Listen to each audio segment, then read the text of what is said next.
We're live.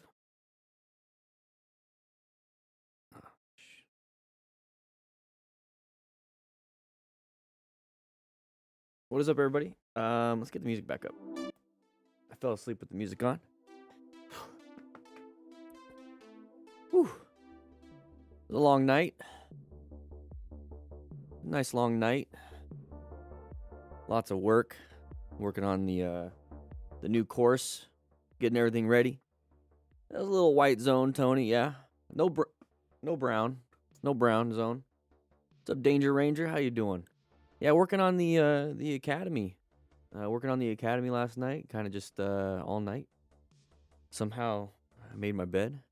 Yeah. First time catching me live, Mark. How you doing? Gizmo, how you doing?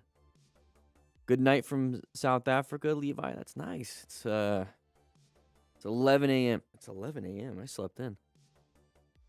From Melbourne, Tim, how you doing? Yeah, we're working on the academy. I got a bunch of stuff done. I got a bunch of articles done. I got a bunch of the basically all the units, all the syllabuses for the units, all the written work there. Now I'm working on the quizzes. For every unit. I'm thinking of just doing, just like a full-on unit quiz versus a lesson quiz. Yeah, we're trying to make it pretty big. Hey guys, make sure you guys click that like button. By the way, there's 60 of you in here. There's only 30 likes. What's up with that? It's 8:10 p.m. Oof, it's 2 p.m. in Ohio. Man, it's a long day already for a lot of you guys. But yeah, we got the academy going right now. It is $99 a year, and basically it's keeping the lights on in here. No, but we're gonna be starting May, doing these live streams over there, and but I'll be posting them for the public here, like the moment they're done. But those of you that want to have access to these live streams live, it's gonna be over there. I'm thinking about doing half and half. Like half here, half there. So today is typically supposed to be the Thursday stream. So Thursdays, I'll do it there. Tuesdays, I'll do it here. Do I ride a motorcycle? Yes, I do. A 2019 Indian FTR 1200S. It's a beautiful bike. Just got the fork seals redone. They had to sandpaper the fork tubes a little bit because there's some micro scratches going on. Blade of War, how you doing, man? Have you ever had an out-of-body experience? I've had some sleep paralysis things in the past, but out-of-body? What was it? 420 was yesterday? So yeah, kind of. Mark Schaefer getting new treads on the bike this weekend, breaking her out for the first time this year. Have a ton of fun on that, man. That's really great. That's really great. An Apache RTR at 180 for your first. Yeah, my first bike was Harley Sportster 1200. It was a Nightster. A lot of fun, brand new. Tyler, I want to say thanks. Watching your video saved me from a car pulling out on you. After progressive braking, I was still thinking was side of the vehicle. As soon as you see it, you're like, boom. You know what to do. You start to see these things in these videos. You kind of understand, hey, progressive braking is just going to buy you some time. It might actually solve your problem, but at least start that so that you can get some time, and then you know where to go. You know where to swerve, because we're trying to do the plan method. Doing the plan method here. Doing the plan method. Max Riss is back on the Dragon. Chunky Gecko, aren't people like that live in that area? Because I've talked to a few people, and I've got some insight on some of that stuff, and they were just like quite literally like trying to kick them out of the state. They're like, you're bringing too much attention to the Dragon in a negative way. You know? Like, is that like a common thing? Like, is there a lot of people like, they're just like, no, dude, stay in California? I don't think anybody really wants him there. Creates the wrong kind of content, basically. Max Rist used to be like a group of content creators, Maxie and Risty, but I think Risty or I don't know. They split up. They broke up. They had a nice little divorce. That was a while back. First red stage mover last week. Car pulled out in front of me. I was in orange state, so I easily stopped in low traffic area. Con man, hey, mission accomplished, right? I hope he doesn't. I hope he doesn't wrap himself around a pole one day, but it might happen. Hey, it might happen to me, you know? It might happen to anybody. But we're trying to reduce that risk. I wasn't sleeping early. I was progressively braking. Yeah, a different kind of brake, huh? Oh, man. Oh. I ate too much last night. I feel all swollen. Basically ate a whole pizza by myself. Not good. Eyes look a little swollen, but we're going to get going. We're going to get this going. We got to get some energies. We're going to get some energies. The SpaceX launch? Yes. That was really impressive. That was impressive. I'm going to go and grab a Sodipop.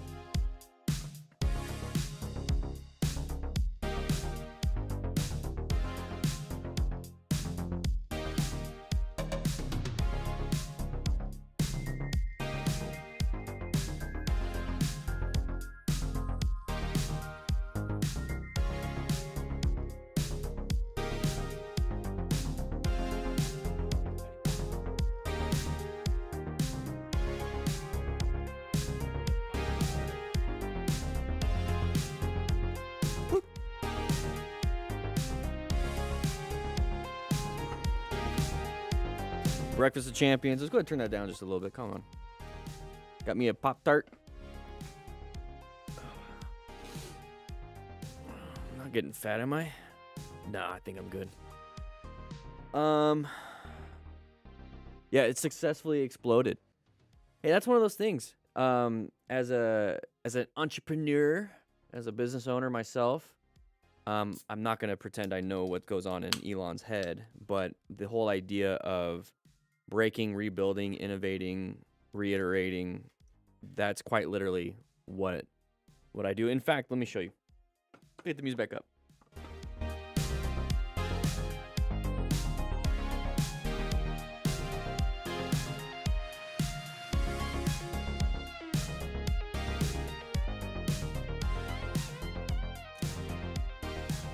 So some behind the scenes stuff. Yeah, I mean, I'd rather see the rocket explode with nobody on it versus people on it. So some behind the scenes stuff when it comes to what we're doing with the academy is that I'm figuring out like what we need to do. So this is like one of the slides that we got going on here. Adjusting it for the size, and then creating, out of paper with staples and whatnot, what the book might look like. So you can't really tell because it's all black and white, but it's basically like a giant notebook.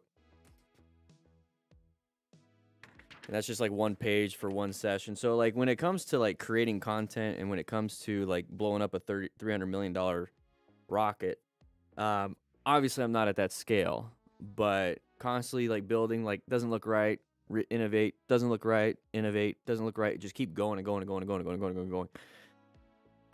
As a real content creator, not somebody that just documents riding around and getting pissed off at the most obvious things like sides of the vehicles, emerging stuff, I'm actually creating stuff. And it takes sometimes just throwing it away and restarting and doing things all over again. What crumpled up tissues? I had a bad night. I had a stuffy nose. But yeah, so we're creating stuff for the academy. We got a bunch going. I can't wait to show you guys. I spent a lot of time. We got the whole newsletter coming up. So every Wednesday, starting now until like at least till July, because I got it all scheduled out. You're going to get basically a weekly newsletter that talks about motorcycle tips and tricks and what you can do. And it starts off with obviously the Smart Rider principles, MTC awareness stages, plan method, and it goes in depth and all that stuff. And then it's going to slowly get into what kind of gear to get, how to operate a motorcycle, any type of motorcycle riding scenarios like in town, mountain riding, highway riding, and then rescue awareness. So you're going to have the rescue overview talking about implied, informed consent, remain calm, ensure your own safety, stop major bleeds, quickly assess, and it's going to go into that whole thing. And then we're going to talk more about mentorship. But it's a weekly newsletter every Wednesday at 8 a.m. And then Nathan's putting out a newsletter, our other instructor here, every Friday. So we have a Wednesday, Friday newsletter every week for those of you that sign up for the MTC Rider Academy. And so I'm also going to be doing like a Monday newsletter that showcases what's happening this week. So you can get a little update. We got a lot of cool stuff happening. It's only a 2-person team at this point. Hoping to start and get like a third, maybe fourth. But I would love to love to work with other content creators on creating new courses. So Dank Wheelie, I don't know if you're still in here. You did mention something earlier, but hey, maybe one day we can work together and get a stunting course going on. What do you guys think? Been watching you. Yeah, Tony. Heavily endorse your writing and how to safe out there. And now I have some friends starting writing again, and they asked me, who do I follow on YouTube? Thank you, man. Tony, you've been here forever. I remember your name from a long time ago. Long time ago. I think like pre-Discord, long time ago. We had a guy get mad at us for using a passing lane a while back and swerve to push us into oncoming, and thankfully learned from you to watch upcoming traffic, and it saved me and my buddy on our bikes. Fire starter. Don't create fires, for first and foremost, but hey man, I'm happy you're safe. There's some dum-dums out there, and you handled it yourself. You don't have to deal with those idiots anymore. They're just having a bad day, and they're going to create their own issues in their life. I suggested your content to my military safety rep who runs our motorcycle safety program as refresher content for riders and good for new Tyler, that's amazing. Hey, I appreciate that. One of my big goals is stunting with Dank and Dan. Sounds a little weird, that last part, like I stink or something, but no, I'm just kidding. No, I would love to. I would love to do that. You can be a smart rider and stunt. But yeah, no, one thing I wanted to really work on, I think in 2024, is working with other like safety reps and safety coaches, like motorcycle stuff, motorcycle coaches, motorcycle safety programs, and see what I can produce to help them teach better. And not necessarily how can I teach a coach to be a better coach. It's more like I know what I do best, right? I create things. So like creating like just teaching materials. Because my mom was a teacher. She was a teacher for 30 plus years. My dad was a firefighter for 26 years, but he also coached and taught tennis lessons to kids, adults, and all these other things. So, and then my grandfather was he was a professor for a community college for decades. And so teaching and stuff has always been a part of what I do, and what I would like to do, from what I understand with the teaching, with especially with my mother, is they don't have materials. They have to create everything out of nothing. There's no support from school districts. There's no support from, and I was an MSF Rider coach for 2 years, and they basically they support it. They had a really good program called RETS, and basically continuing education, but it's very slow. And so if this is what I'm currently doing, and I have everything set up for like you guys, and I have instructors then can take over that and teach you guys, I can hopefully assist other coaches and other teachers with materials. So like different graphics, maybe some pamphlets and books, maybe just go in there and see how they're teaching, and then give my 2 cents like a consultant, I guess. Whatever it is that they need, how can I support and how can I help? And so I've been wanting to do that in 2024. And that's part of the teaching and mentoring part, right? Also wanting to go around and I'm not going to eat the Pop-Tart on stream. Just go around and help out motorcycle groups and clubs.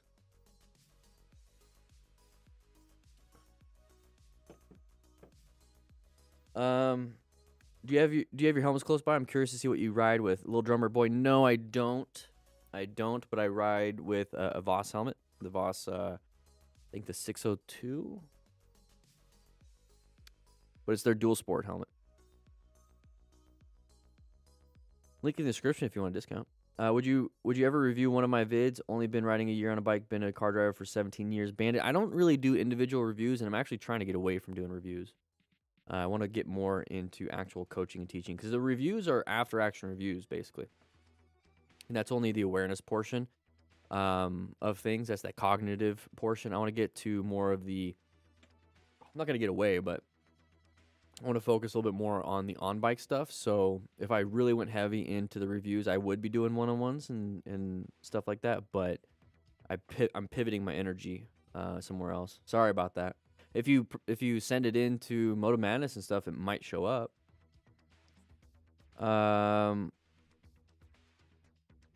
Papa Bear, I appreciate that. I really do. I think education. I really do think that there is something missing from motorcycle training. Guys, we got 82 people in here. Let's get to 82 likes. We need 32 more. We get started typically when we hit 100, by the way. 100 likes. We get typically started when we hit 100 likes. So like I see like this gap in motorcycle training because I was an MSF rider coach, and it was very just like, here it is, show up to class, very structured, very standard, which is great, and is what is needed. And same thing with any other classes I've taken. And what I see is that since it is a standard, because they're working within what they got, right? So what they're trying to do, specifically the MSF or any type of these endorsement classes, is to get you your endorsement. And it has to be standardized because they're a third-party DMV facilitator, basically, for the motorcycle endorsement. So it has to be standardized because the state requires it. And that's great. They do a great job of that. I'm not giving anybody their endorsement. I'm not producing this standard where the state requires the standard. And I'm not trying to, my audience is, and my customers are not those seeking endorsement. Because when you're just seeking your endorsement, the cheapest thing you can do is just go to the DMV and do it. But then what they're doing is saying, hey, we can teach you, and then you get your endorsement. So people are like, oh, might as well, right? What I'm trying to do is trying to get you from point A to point B when you're riding your motorcycle as safe as possible. That's it. So I can change content. I can pivot a little bit here, and I can actually teach a little bit of the rescue stuff, and then I can teach a little bit of the mentorship stuff. I can focus on pretty much anybody. I can focus on riding clubs, riding groups. I can focus on other coaches. I can focus on just you guys. I can focus on just my community. I can focus on other people's community. I can focus on, Dank Wheelie and his community. I can focus on all these different people and really help out. So, I mean, it's not just because, like I said, the MSF and they're doing a great job. Everything's doing a great job. But if it's strictly for endorsement, do you think stunt riders are going to the MSF? Do you think dirt bike riders are going to the MSF outside of their dirt bike class? Like, are they doing the street riding stuff? Are those, if the goal is to just get people their endorsement, then you don't have the rest of the people. You don't have all these other people that are now, they don't have motorcycle training. You see? What about kids? Because in order to take the MSF class, you have to be 16. You have to have at least a permit, a driver's permit. So what about kids? Well, the Smart Rider Principles, I've already been developing courses for bicycles. I've been developing courses for the e-bikes. Like, it's all behind the scenes. This one right now is starting off with motorcycling, but I have the e-bike stuff, e-bike fundamentals and bicycle fundamentals that will translate to motorcycle fundamentals. So it's like you see where there's like these gaps in education when it comes to riding, because those kids that start riding on a bicycle that have a father, mother, friend, whoever, or they're just excited about seeing motorcycles, they start riding bicycles and then they graduate into a motorcycle. Well, they don't have the training. They have to go take the MSF. They have to go with that. So why don't we teach children on bicycles how to be smart riders first? And then they just naturally grow into it. So there's definitely some gaps. There's definitely areas within the ladder of education when it comes to riding a motorcycle safely that is not being targeted. And I think it's really difficult. It's extremely difficult. I've been doing, this is established 2020. So this is the third year of motorcycle training concepts that I've been developing all of this, and it's really difficult. And that's where you guys really do come in. That's where, when you sign up as an MTC Rider Academy member, it's funding this. And at the same time, exactly, Waldo, and at the same time, you get training, you get everything I produce. As soon as it's done producing or being produced, you get it. So if it's on the shop, it's typically a physical product. But when you sign up for the MTC Rider Academy, you get the digital version of the phone. You get the digital version of the phone drills. This is the digital version. So you put it on your quad lock, on your or on your handlebars, boom, you got it. You get the digital version of the drill booklet. You get the digital version of the rescue card. I got my Ridge wallet. They're not a sponsor. They tried to sponsor me back in the day, but I don't really take sponsors anymore. You guys are my sponsors. You get the digital version of the rescue card. These are all downloadables on the MTC Rider Academy. Plus, you get the BRC, the BSR that's coming out. You get the Smart Rider Drills course. And you get everything for $99 a year. Gilberto, how can you contact me with some doubts? In what kind of doubts? Like, you got a question? So this is what we're doing, and the MTC Rider Academy is extremely important to the future of what I just talked about. Exactly, Ryan. The phone drill booklet is probably the best thing while drilling. I have it right on my handlebars when drilling. Yeah, same reason. That's why I have the quad lock right there, and I put it on my handlebars on my motorcycle. I also have it on my e-bikes. And so it's like if I'm practicing the kidney, I just have it there and I do a quick glance down. I'm like, huh, cool. Yeah, huh, cool. And also, you know what it's also teaching you? When you have it on your handlebars and you're having to look at it real quick, but then if you miss the cone, you kind of screwed up. It's kind of like looking at your GPS when you're riding a motorcycle. If you stare at it, you're going to miss the cones. If you stare at it, you're going to crash into a car. So you have to do a quick glance and look around. Quick glance, look around. So it's teaching the habit of just doing a quick glance.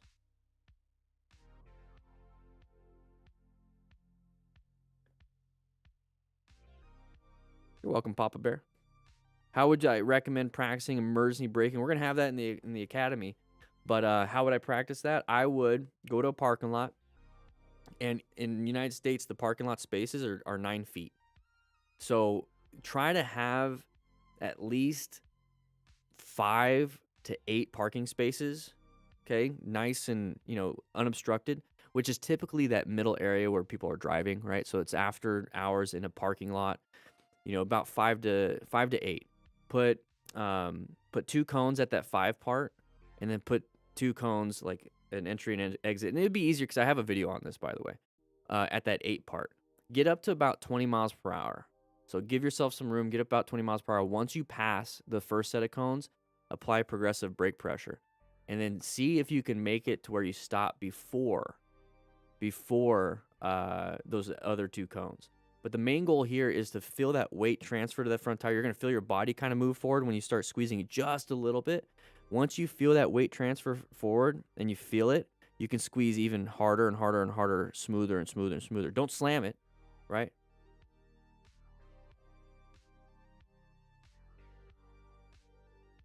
Yeah, Papa Bear, this is just me. Sausage Pizza, am I a firefighter? Well, technically in Arizona, I'm always a firefighter. I have my firefighter 1 and 2 cert.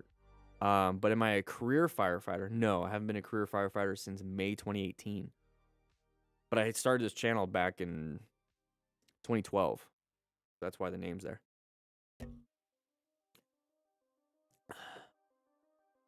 I was a career firefighter for 11 years. Yeah, now I'm doing this full time.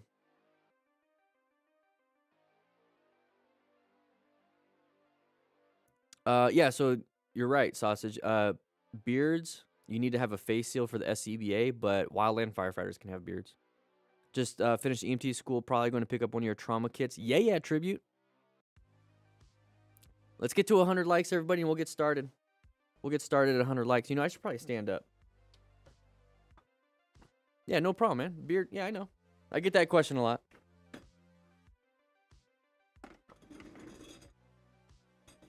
Just a little more extra information. A little more extra information is that wildland firefighters can have beards. But structural firefighters need to have a seal along the chin, basically, for the self-contained breathing apparatus, the SCBA. We get people coming in and out, Phantom.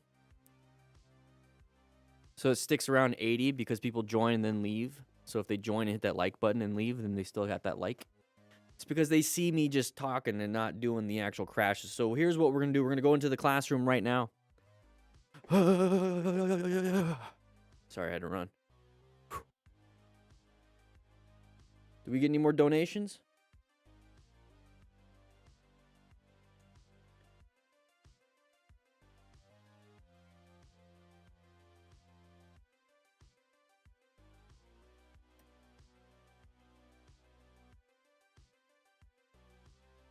We got some donuts. Yeah. I want to join the U.S. military, but it's hard because I'm a foreigner. Oof. I don't know how that would work. What bike do I drive at the moment? An 2019 Indian FTR 1200S. And then I ride around on Super 73s. Guys, let's donate to the Distinguished Gentleman's Ride. Where are we at? I have a feeling we're not in the top 100 anymore. Guys, we need to be in the top 100. My goal is to be top. Jeez, 10 grand, dude. Good for you. Same with you guys. Wow. So my goal is the top 100, but I really want to be top 50 in the world when it comes to raising money. So it doesn't look like we're there. We need to hit 2,000. Oh, no. Are we even the top 100? Are we top 100? 79th? No.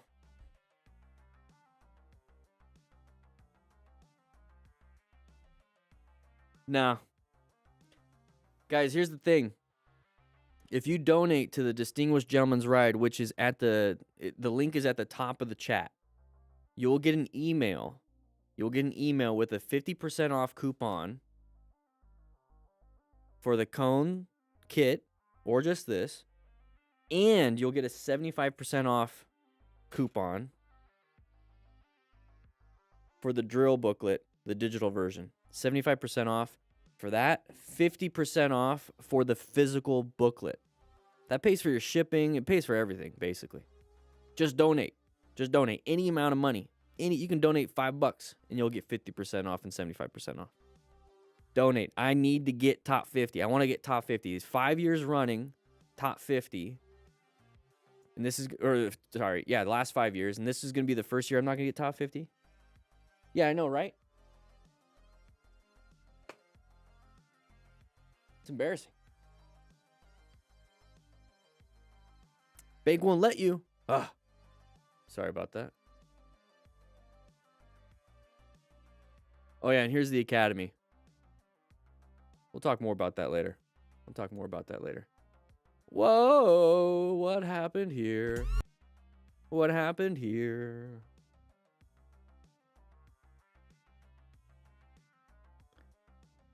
I'm taking an advanced class this weekend taught by a cop, slow speed skills on your Harley Davidson chasing ghost. I am glad you're doing that. You're going to increase your skill level so that you're not going to have to deal with much, huh? How long is left? I think end of May. But let's get these donations in. I don't even want to be below top 100. The FTR 1200 is great, huh, Randall? Thank you, Sausage Pizza. Dustin, that's great. Practice. You can practice the Smart Rider drills, the MTC awareness stages, and the plan method while just driving a car too. You can do it while walking.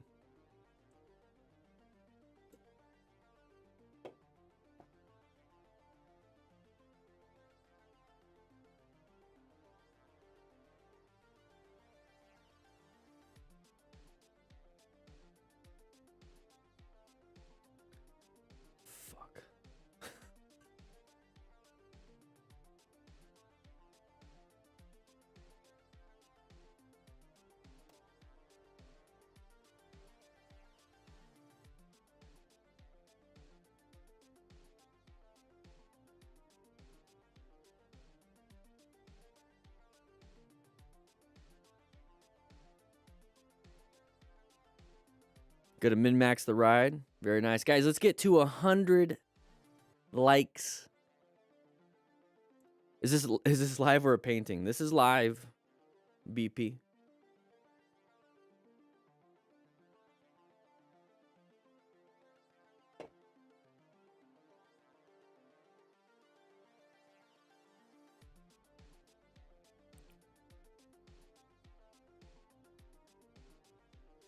Everyone call a friend. We're at 90 likes. Let's get 10 more.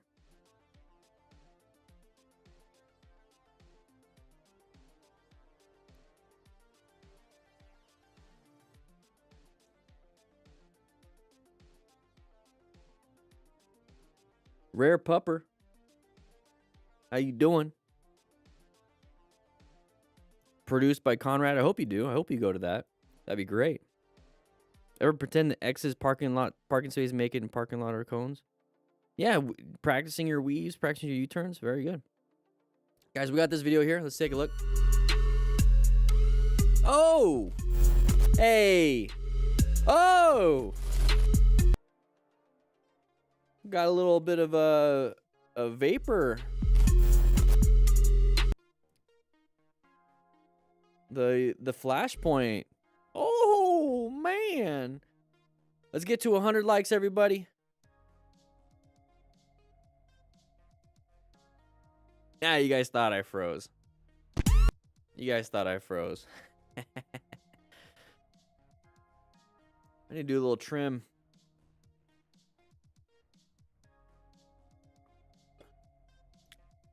Mihai!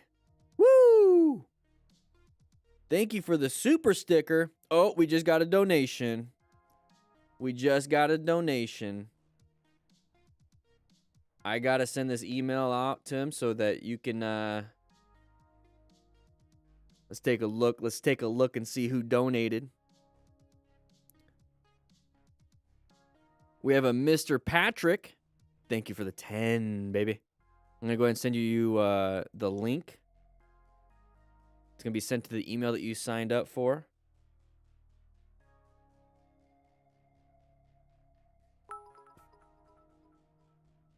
Thank you so much. Woo! Appreciate it. 20. Thank you for the Romanian. It's the Romanian Lou. Is that what that is? Appreciate that. 96 people signed in. Let's get 4 more. Let's get 4 more. And we're going to get started. You guys know how we do this, right? This is the live class. So right now, let's see when this video will go out. So we're going to be filming this video. It's the Ryder goes down on busy freeway, biker's worst nightmare. And when would this video go out? So you guys get to see this early. So it's going to go out next week. This video will go out next Friday. And then we're going to film another one that will go out on the 30th. So this video right here is going to go out on the 28th. So you guys actually get to see these things early. Appreciate that. 98 likes. Let's get 2 more. Do you follow a specific stream schedule or is it random?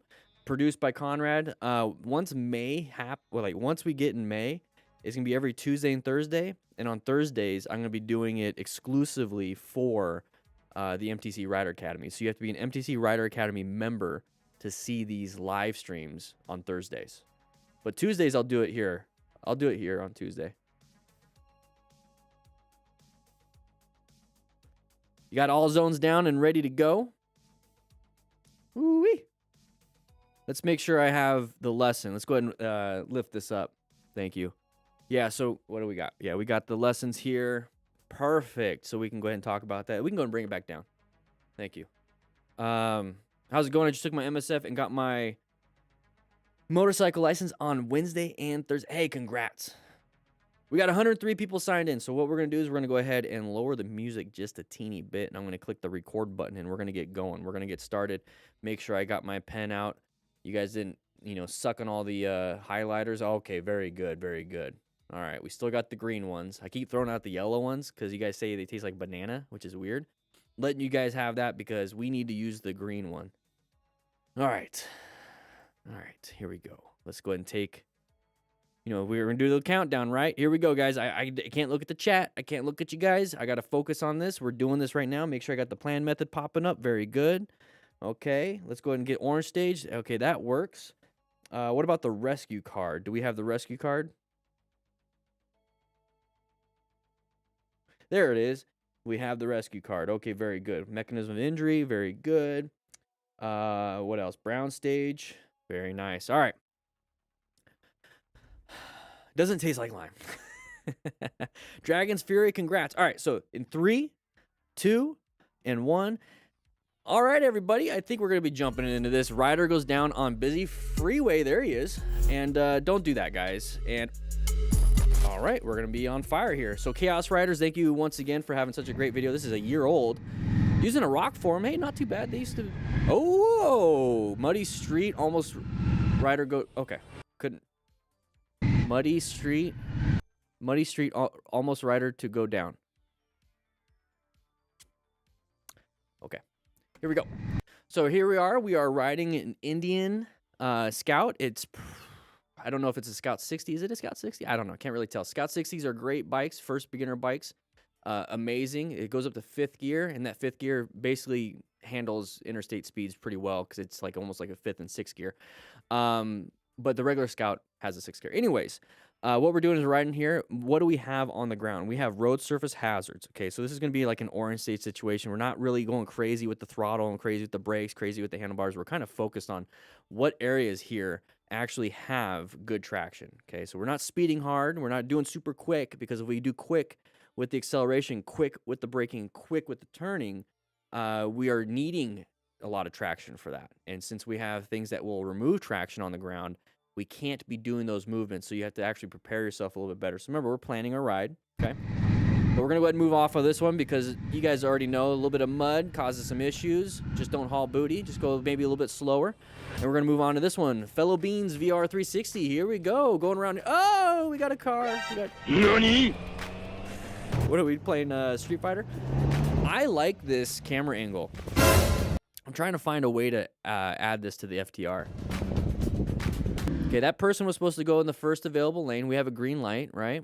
Let's take a look at this. Okay, do we have a green arrow? Don't think so, so I'm assuming they have a green also. We're going into here. Is there only one lane? I can't really tell because it seems like that's a bicycle lane, and it's not really an extra lane. Let's go back to this part so we can see the front. Are we both fighting for that? Like, is that white car... Go ahead and write in the comments. Is that white car supposed to go in the far right? But it seems like that's a bicycle lane. If they have a green light also, we actually have to yield to them. NANI? Either way. So it's one lane. So either way, you know, if let's say it is one lane. Let's just say that. It's one lane. Let's not fight for that. Law of gross tonnage basically indicates that we're going to lose. Okay? Simple mistake. Let them in. Don't fight for it. What's up, ZX10? How you doing? Fast Lane D. Ryder had just left bike meet when this happened. Oh, no. So we have that adrenaline. We got amped up. We just saw our friends. We're feeling good. We're getting on the interstate. Nice little fun time. Now, here we got a sharper turn. Got a little bit of a panic. Now we hit some gravel and dumped the bike in the gore zone. So this is where we can go and rescue our buddy because he did put that leg down. Hopefully he doesn't break it. Seems like he was walking on it. But yeah, remember, think about that. Think about that. We have that adrenaline going. We just left the bike meet. We're super excited.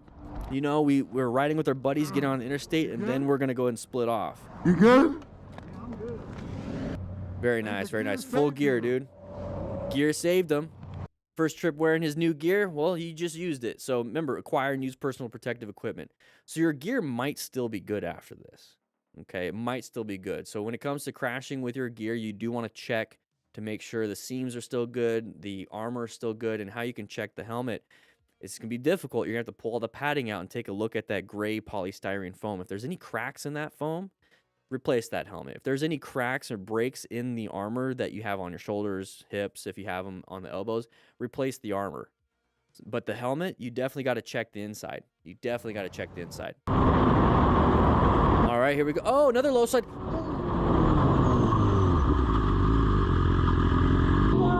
You okay? Are you good? I'm good. Wearing gear. Okay, okay. Okay, let's take a quick look at this one. So, I don't know exactly, I mean, I don't know where this is at. It's probably California. It's one of those things. So, look at the signage right here. Look at the signage. It is a sharp left turn, recommended 25 miles per hour. These guys aren't going 25, and like I said in previous videos, and you guys understand this if you ride, 25 miles an hour on a motorcycle is really slow. It feels so slow. We can actually take these like probably 35, 40, and in a car, it would feel like 60. So here on a motorcycle, yeah, I get it. But we're super low here. Take a look at that. We low-sided now, Okay, I don't know if we're keeping up with our buddies or whatever, but when we're riding in the mountains on any curves like that, we need to be in orange stage. We need to be looking for gravel. We need to be in the right position. We need to be really good when it comes to slow look, press, and roll. Don't accelerate too hard. Have good body position. You see how we're starting to get into a lot of skill sets here? Yeah. So the best thing you can do is just lower your speed so you can lower the risk. And you don't even have to have a bunch of skill if you just lower your speed a little bit. So if you're brand new, 25 miles per hour on that sharp turn, recommended. It's a good indicator. That's probably what you should be doing. And then when you get more and more skill, you're like, 25 is slow. Okay. Okay. But right here, we're going to go ahead and slide and fall. So this is part of being a smart rider, acquiring and using personal protective equipment. We did fail a little bit on these first ones, but hopefully our buddy's going to rescue us. So there's the big impact. You can easily wrap your body around this pole. You can wrap your body around all that stuff. So he seems to be... Let's take a look. He's right there. He's doing fine, hopefully. Bike is demolished. Let's take a look at where the gear helped. You okay? So it looks like he had gear underneath. Okay. So you can see a little bit of the Alpine star. So it looks like he just had a t-shirt on top of his gear because that's not his skin, guys. He doesn't have armored skin there. He just put a t-shirt on it, which is cool. I think it looks cool. Makes you look buff. But he's got full gear. You see the armor right there. You see the armor on his shoulders, and you see the impact and the abrasions on that, but you don't see his skin. The armor protected him. He's actually able to walk off or walk away from this. Now, you can actually tell that he has a Cardo Pack Talk Bold, so grab yourself a Cardo Pack Talk Bold, but I really want to know where he got this, the fanny pack thing. Kind of like it. Wear your gear, guys, just in case something happens. Cool breeze. Looks like another California area, so we're pointing down, so we're lowering speeds. I don't know why we're doing that. Oh, somebody crashed. They're probably talking on their Cardos. Guys, link in the description for some Cardos discounts, 20% off. At least right now it is. What happened? How did the bike end up there? I didn't see it. I was behind. Physics. I just rolled up on it. So you just rolled up on it. So here we go. Okay, so look at the traffic. Let's take a quick look. Look at all the people in the road. Okay, there's not much to really talk about this one outside of rescue. Damn, my arm looks juicy. There's not much. Just leave it like that. There's not much we can really do. So let's talk about rescue. Okay, let's talk about this. So we need to remain calm, ensure our own safety, and stop major bleeds, and quickly assess the severity. So right now, we're in the roadway around a blind corner. This person right here can easily get hit. Okay, so when we're talking about ensuring our own safety, we want somebody around this corner to be slowing traffic down. We want somebody around that corner slowing traffic down. Okay, so that's how we're going to protect the scene. Okay, scene safety here. We need to remain calm because we're running around with our heads cut off and we're not really thinking. So if somebody is hurt, call 911 or tell somebody to call 911. It's very important. Check them for any major bleeds. We have rescue packs. We have it's a trauma kit on the store, and you can do some direct pressure, apply the tourniquet. We have 4x4s and roll gauze that you can do some packing of the wound. Okay, so right now, what a lot of people like to see, what a lot of people do see on a crash like this is a traumatic brain injury. That right there, your brain got hit. You see fighters come up and they're like, "What's going on?" UFC fighters are like, "Oh, what happened?" That's a traumatic brain injury. They got knocked out. Okay, so concussions are traumatic brain injuries. So if you see anybody disoriented, they're starting to feel nauseous, they want to throw up, they can't see straight, they're looking all weird, they're just like what's going on? Like that right there is going to indicate that there's going to be something going on inside the brain. If they start having a headache right away, that's a traumatic brain injury right there, guys. Watch out for spinal cord shock symptoms. So they're bleeding out. Not good, not good. But the main thing here is protect yourselves, because if there's one patient, the guy that crashed, fine. If there's like 6 people now that got hit by another car coming around, you don't have enough resources for that.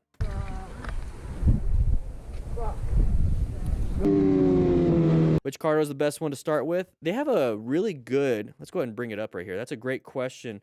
Cardo, I'm trying to make it quick, because those of you that are not watching this live, I don't want it to be like craziness going on. So once again, there's a link in the description for 20% off Cardo. But right here, you can do like let's just do products. Let's just do shop. So they actually have a comparison tool somewhere in here. Come on, we gotta be quick. They have a great comparison tool, but I like the Pack Talk Edge. Damn it, where's the comparison tool? They used to have it on the front. I love the Pack Talk Edge. But if you really are going to start with something, if you're just, it all depends. If you're going to be just you and listening to music and stuff, maybe a Spirit. If you're going to be talking with a group of buddies, at least a Freecom. If you're going to be, if you want top of the line over there updates, quick, super duper duper, easy charging and everything, I love the Pack Talk Edge. This thing's amazing. Grab it. Link in the description. Cardo units. Come on, please have the comparison tool. They don't have the comparison tool up here. But you can check it all out. Link in the description. We got to get back to this. Bike stalled, so Ryder pulled over to see what's wrong. All right. Not good. Not good. Oh! He was leaking the fuel. He was leaking fuel.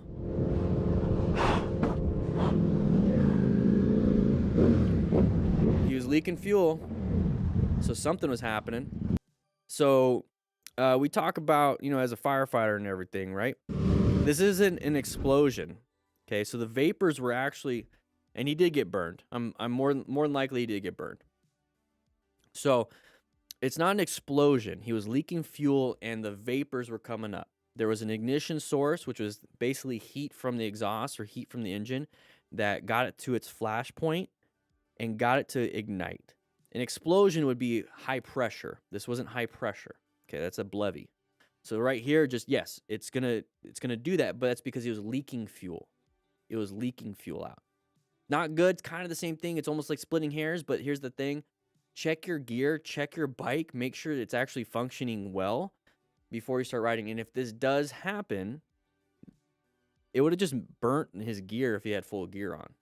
It's not good. It's not good, but right now, it won't explode. It won't explode. There's no back pressure. There's nothing. It's already venting out.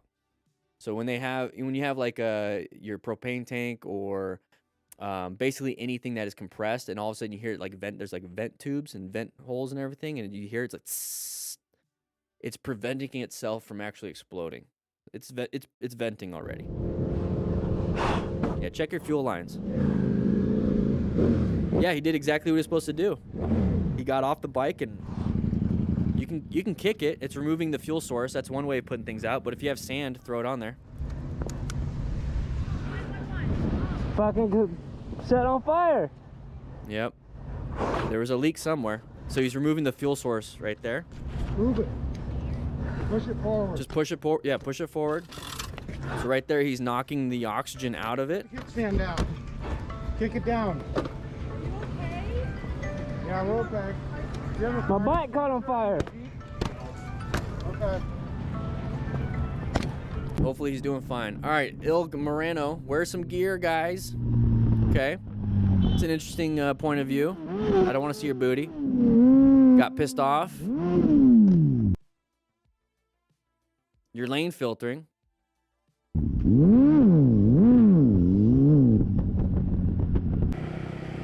Moving on. All right. Doom YZF going around this corner. So remember, we're going to be in orange stage. This is an intersection. Somebody's cutting over. Accelerate, accelerate. Get yourself out of there. Get yourself out of there. Or do progressive braking to get yourself out. I pushed the wrong button, but total stopping distance is part of it. Okay, we perceived the whole issue coming up. Okay, we're intersecting side of the vehicle. Progressive braking would be applying the brakes and slowing yourself down to let them in. Or we can accelerate to get ourselves in the front. Okay, so this is all about your escape path. Okay, we got to get out of that. We have to get out of this person merging. Okay, so right here, coming up. So right now, this person's starting to cut across. We see the side of the vehicle. We're in their blind spot. They're coming over here. So what we need to do is find that escape path, right? So are we going to progressively brake to allow them in? Because our escape could be that they go and we just kind of stay in our spot. Or do we accelerate through here to get ourselves out of this situation? You know, what do we do? Do we go here? Do we go here? I would not do this one because now you're cutting in front of somebody. But yeah, get yourself out of there. Okay, do something. So this is part of the plan method where we talk about it, positioning for safety, locating hazardous situations, assessing relevant threats. And this is definitely going to be an orange stage situation. You're in the wrong lane, Dad. Yeah. And he needs to practice his happiness. Oh, having some fun on a track. real quick, you guys notice how there's no cliff, guardrails, cross traffic, and a terrible road that's only, 8, 9, 10 feet wide? This is where you practice. So if something does happen here, they usually have EMS on standby. Instead of having to call 911, hopefully they get there with a helicopter. They require full gear. I mean, this is the place. It's all about risk mitigation because at the end of the day, guess what? The track is a business and they have liability insurance. And they have to have certain things in effect so they can actually do this as a business. Look at the runoff. That would have been the side of the cliff. Ooh, we're going to have fun with this one. Gotta push to start it. Push to start. Is it a little TW? It's gotta get a new one now. No, it's not a TW, is it? Ooh. No. Almost No, it's snagged not. my foot on that. Ooh. What are we looking back for? I'll wait for him. Okay. Dual On dorks. camera if he falls. Is that a T-dub? It is a T-dub. Oh! Oh! You good? Woo! Little T-dubs. I'll pick your bike up for you. Those are... Heck yeah. And he picks it up correctly. Very good. That one looked like it hurt. So Doodle is doing like 100 bike lifts a day for 30 days. She's going to have the strongest back and legs and... Woo-wee. You guys seen what she's been doing? It's good stuff. That's weird right there, dude. Here we go. Hey, wheelie. Ooh. Your coccyx. Your tailbone. Aichi. There went the blaster. Oh no, exhaust. Pick it up. His exhaust. There went the blaster. Oh no. You okay? You're back. Hey, I got. Dual Dorks is a great channel. You're good. Heck yeah. Yep, foot peg too. Oh no. Oh. Awesome, Ryan. I didn't know that. Car came really close to hitting her, so I think this was like a copyright music thing. So we'll skip it. Yeah, there you go. SMR ride. Here we go. Going a little bit too fast for the area. We're passing people. Open lane situation. The person's going to turn left in front of us. Not good. Are we braking 40 miles an hour? Progressively. Hey. Look at this. We're going 89 kilometers an hour. We're going to go from 89. We're going down and down. We just recognized, right? So let's go back to a little bit. So we're in orange stage. Okay. We should be, anyways. So we should be in orange stage, recognizing that anybody can come out into our lane. This person is crossing that line right now. We have our hand on the front brake. We're going to go ahead and do some progressive braking on this because this person's coming out in front of us. And the reason why we're going into progressive braking is because we recognize that we need to go into red stage. Should we put ourselves in this situation? Not really. But we're doing what we need to do now to get ourselves out of it. So applying the brakes, good progressive brake pressure. This is our total stopping distance. Take a look at this. We're not stopping in time. The goal is to slow down enough to buy ourselves some time to make a different choice. Now he's going to switch over to more of a swerve at this point and got ourselves out of it. So when it comes to this, man, we got to be planning our ride a little bit better. Locate that hazardous situation. We assessed that this was a threat and we had to navigate it. All right? Get yourself a quad lock. Get a quad lock. Link in the description. Let's move on. Here we go. Going open lane pattern. There it is. There it is. Apply the brakes. Get yourself out of that situation. Handled it. So this is that open lane pattern. Take a quick look. Take a quick look. Look at our lane. Look at our lane. It's nice and open. Looks beautiful. We have great line of sight. We're looking good. We have brake lights here. You know, we want to make sure that nobody decides to come out and get into that lane in front of us. You know? Because if I was this car and I saw that this was wide open and then I checked my blind spot, obviously, because I'm a smart driver too, I want to switch over. If that's the case, I'm thinking as the rider, that's what they might want to do too. So if that's what they might want to do, I'm going to get myself into orange stage. I'm going to be prepped and ready for this. I'm covering the brakes, finding my escape paths. I'm planning my ride. I'm doing everything possible to get myself out of this situation. And I'm going to stay in this lane. I'm just going to go a little bit slower, maybe about 5 miles an hour slower until I get to an area where it's obvious nobody can just switch out in front of me. Or I'm going to start finding my escapes, really pay attention, get some good progressive brake pressure. There's all these different skills that you can do. And guys, if you don't know what it is when it comes to the MTC awareness stages, let's go ahead and bring this up real quick. The MTC awareness stages it's our system to get you into a mindset, okay? The plan method is actionable steps. The MTC awareness stages is a mindset. So when we're in white stage, we're sleeping, completely obvious, highway hypnosis, we're not paying attention to the road in front of us. We don't know what's going on, okay? We don't want to be in that stage. We want to be in yellow stage pretty much all the time as best we can. We're going to switch between yellow and orange a lot.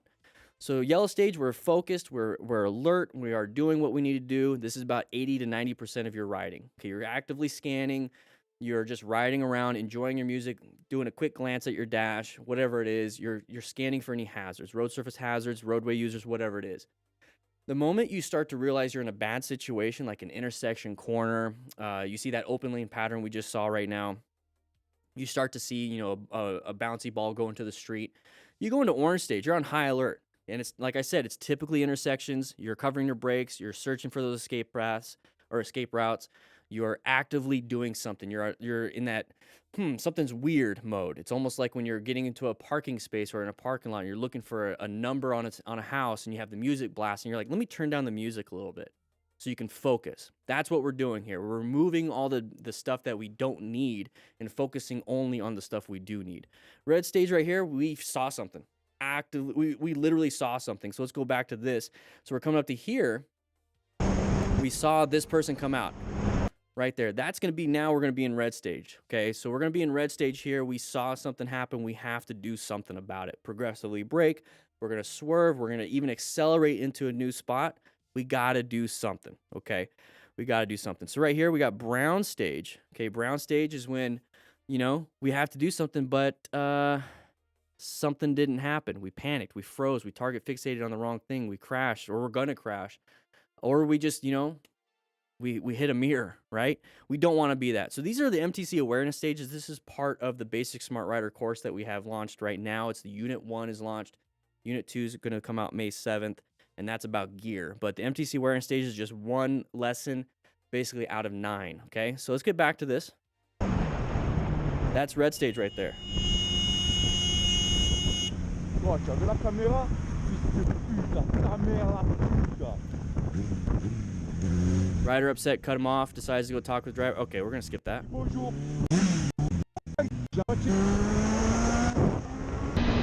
All right, going through the corners. Rider up ahead, took turn too wide and crashed. Here we go. We got that little caution sign going on right now. Hopefully we can rescue our buddies.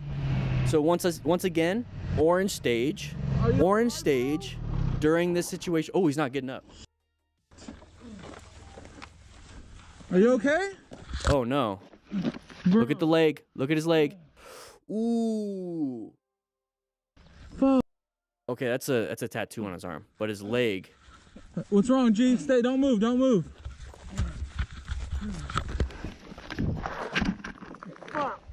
What do you need? You want me to call somebody? No. Stay. Don't move. Don't move. Just. Okay, so he doesn't know what's going on. He just recognizes he's in a crash. More than likely, that's a concussion. Okay, he's disoriented, right? So disorientation. We talked about the rescue. Let's go back to this. Let's go back to this. Okay, so this is the crash, right? So this is the corner, right? So we should be in orange stage. We should be doing slow look, press and roll. Okay, but that's what we should be doing. But this is what happened. So we got to take care of what reality is here. We just saw our best friend. Let's say we're best friend, right? Let's just say friend or acquaintance. We just saw somebody crash, all right? We just saw somebody crash. We don't like to see people hurt. He knows him by name, so he's probably friends. We don't like it. So the main thing here, we just saw the dust up. We need to remain calm. Okay, we need to remain calm. We need to call 911 or get someone to call 911. If it's just us two, we need to call 911. Okay, so once we set down everything, if we have our helmet on with our Cardo Pack Talks, we can actually dial 911 on our phones. We can talk to them through our system, and then we can do that. And we can also do our assessment and everything by hand. Okay, so we talk about this in the new BSR class coming out. I believe it's Unit 5, and that's not coming out for a little bit, but we're going to be talking about rescue on this. So ensure our own safety. We don't want to get hit by anybody else. So we need to look for hazards. So any vehicles is going to be the big one here. And then wear PPE. I don't know if your buddy has hepatitis or anything like that. Don't ask him, whatever it is. Just wear some gloves. We have it on our rescue packs.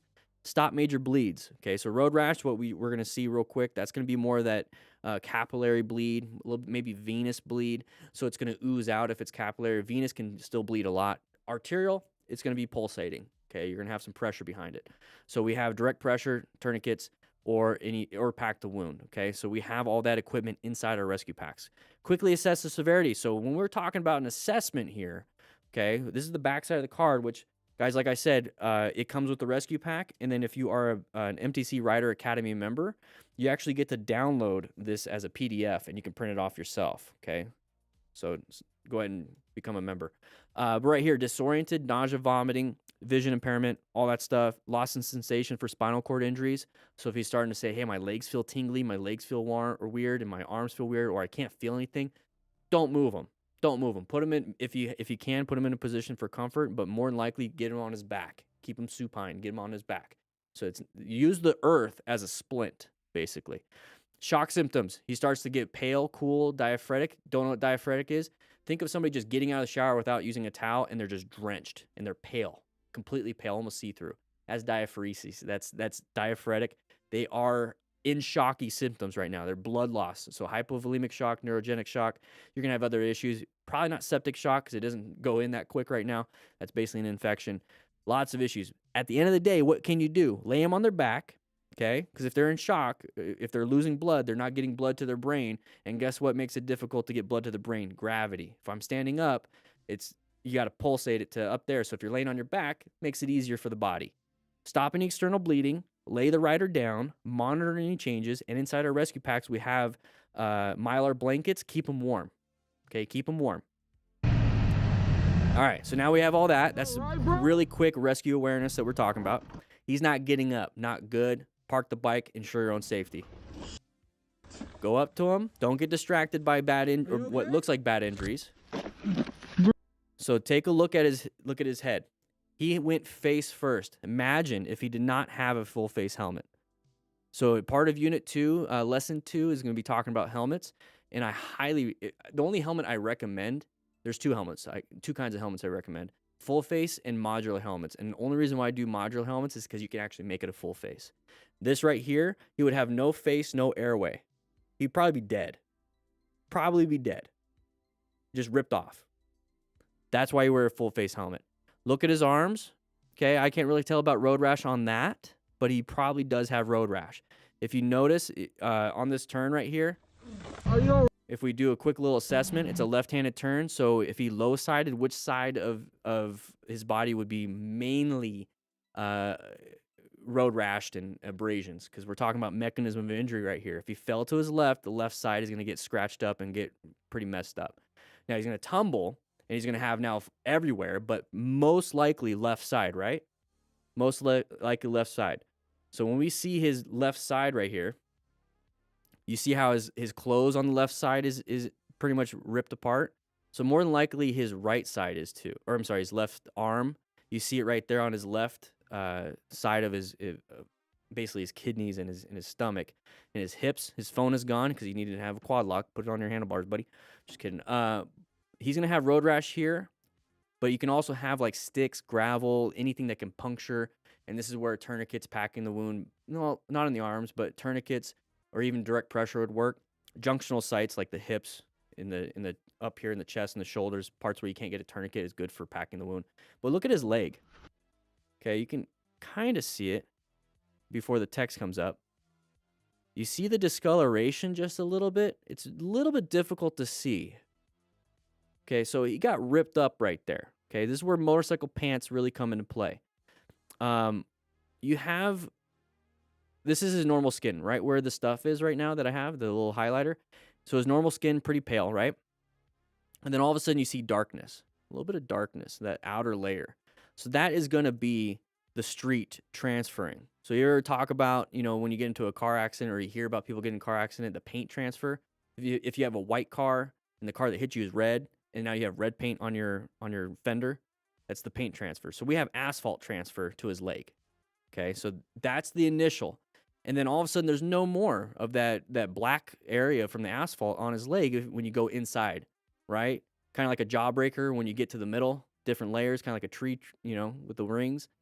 All of a sudden, there's nothing right there. It's hard to see. I get it. I get it. Now we have that top layer of skin removed. So you have your epidermis removed. So now that area is painful because the nerve endings are exposed. So that huge section, extremely painful. And then you see that little dot right in the middle. That little dot right in the middle. It's hard to see. Like, I get it. That's his second layer of skin. So he's got level 1 road rash, which is that nerve endings are sticking out, and level 2 road rash, where that nerve ending was ripped out. He's in pain. He's in a lot of pain right now. The gear could have prevented some of that, okay, as smart riders require and use personal protective equipment. But here's the biggest thing. If you can't afford gear, fine. You just can't. Get a full face helmet. He'd be dead if he did not have that. So at the end of the day, what do we do here, everybody? We seek and recognize, we maintain, we acquire, we rescue, and we teach and mentor. So these guys right here, we're doing an after-action review, okay? So it sucks that they crashed, but they're helping us learn. We need to seek and recognize these hazardous situations. Orange stage in these corners. We need to maintain our fundamental skills. We need to be able to we need to be able to navigate these corners. Okay, we need to have the skill set for that. So slow look, press, and roll is really going to help you out when it comes to that. We need to acquire and use personal protective equipment. We just recognize with a real life example that we need to have that. We need to rescue each other. Our buddy is now trying to help out somebody that's dependent on somebody else to help them out. It's our job as the ones with medical training, at least enough of the awareness to do this, to be able to say, hey, how can I help you? Okay, inside of our rescue packs, we get the rescue booklet itself. It tells you exactly what to do. And if you guys want to, if you sign up for the MTC Rider Academy, it's $99 a year, but you get everything. You get all the digital versions of this and the courses, and you get the rescue booklet as a downloadable too. We also need to, let's bring up the Smart Rider Principles teaching and mentoring. That's what I'm currently doing right now here in class. I'm teaching and mentoring you guys because I'm following the Smart Rider Principles also. Very important that we follow this. Very important that we do what we need to do. I get it. This was a longer lesson and everything, but it's very important. Sign up for the basic Smart Rider course, which is a part of the MTC Rider Academy membership. You get the BRC also. You get the Smart Rider drills course. You get all these downloadables. $99 a year. It's less than $10 a month, and you're supporting all the training we're doing here. Okay? Go to the shop, subscribe, whatever you want to do, but sign up for the MTC Rider Academy. With that said, I'll be seeing you guys later. Hey, look at that. That was, that video will go out Friday next week.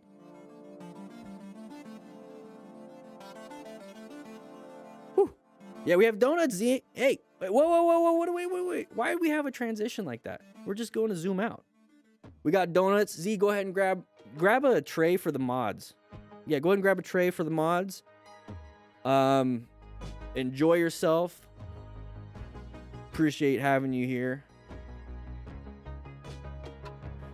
So I get a little amped up. I get a little amped up on the rescue stuff. Get a little amped up.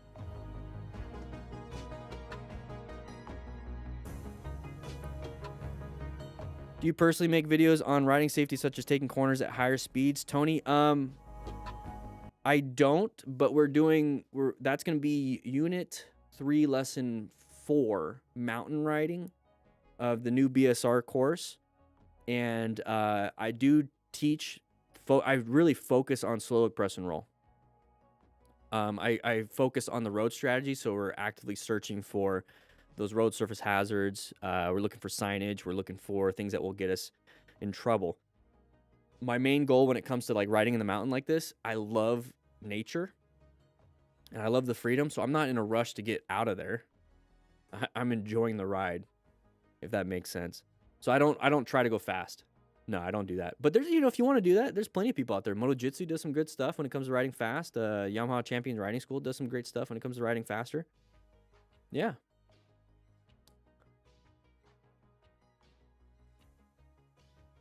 I find it unbelievable that in the U.S. you can get sued for helping someone who is injured in a crash. I mean, yeah, you can, as long as, you can get sued for helping somebody if you're negligent. So let's go back. Let's just kind of go into here. So let's say he was having trouble breathing and you saw in a TV show how to crike somebody, like cut their throat and put a straw in there. If you try to do that and you have no training on that, that's called negligence, and you can get sued for that. So you only do what you are trained to do. So if you're not trained to do anything, then don't do anything. But if you're trained to be able to put a Band-Aid on somebody or to cover bleeding and put pressure, you're not going to get sued for that in the state that allows that. So there's what's called Good Samaritan laws here in the United States, and that's to protect you from being sued as long as you're not negligent. And we're going to teach that in our course. It's going to be an overview of the Good Samaritan law in the Rescue Rider course that's going to be coming out after the BSR. If they're unconscious, it's technically legal aside from what Dan said. Yeah, fortunate run. So what that's called, if they're unconscious and it's technically illegal, what it's called is it's implied consent. So we teach that. We're actually going to be focusing on that for Unit 5, Lesson 1. And we're going to be talking about informed and implied consent. So if 911 tells you specifically to do something, then it is not considered negligent. Yeah, exactly, because they're trained to do so. They're doing typically computer-aided dispatch, CAD. And if they have enhanced 911, that's even better. But they have their own little sheets, and they can walk you through things. At any point in time, Dragon, at any point in time they tell you to do something, you don't feel comfortable, you let them know, and you just say, I'm not going to do that. I don't feel comfortable. And that's fine. You don't have to do anything you're not comfortable with. Yeah, exactly, Fortune. Yeah. No, I love doing the rescue stuff. That's something I can't wait to jump into. I've been doing a lot of the BSR stuff, the basic Smart Rider, and trying to get everybody situated on that. But I can't wait to be teaching the Rescue Rider course. It's going to be a lot of fun. If you take the helmet off someone and they pass away, can their family sue you? Probably. I mean, it's a civil suit at that point. For example, the helmet is on fire. No, you're actively trying to help them out. You look up the Good Samaritan laws. I mean, that's within your scope. That's within what you can do is take a helmet off if it's going to kill them. But then if they die. So this is kind of where it kind of comes into is like, if you don't do anything, they're going to die. If you do something, there's a possibility they could die. But there's also a possibility they could live. And that's definitely an argument you can put in court. I'm not a lawyer. But I only take helmets off of people like this. Like right now, he's breathing. He's breathing and talking. I'm not taking his helmet off. If he stops breathing, I'm taking that helmet off because I need to breathe for him. So if he's breathing, perfectly fine. I'll loosen the straps when I'm keeping the helmet on because it's almost like keeping everything in. Okay, it's almost like a cervical collar at that point. If he's not breathing, I'm taking the full face helmet off. If he only had like a 3/4 helmet, well, his face is gone. But if he only had a 3/4 helmet on and he was not breathing, I'm not taking it off because I can still access his airway. Only take off a helmet if the helmet stays on, they die.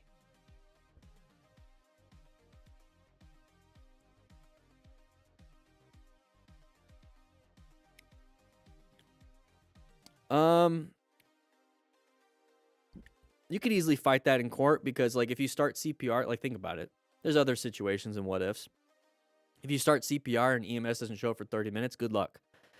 Your CPR your CPR performance deteriorates after 1 minute, and you're supposed to do it for at least 2 minutes and then check.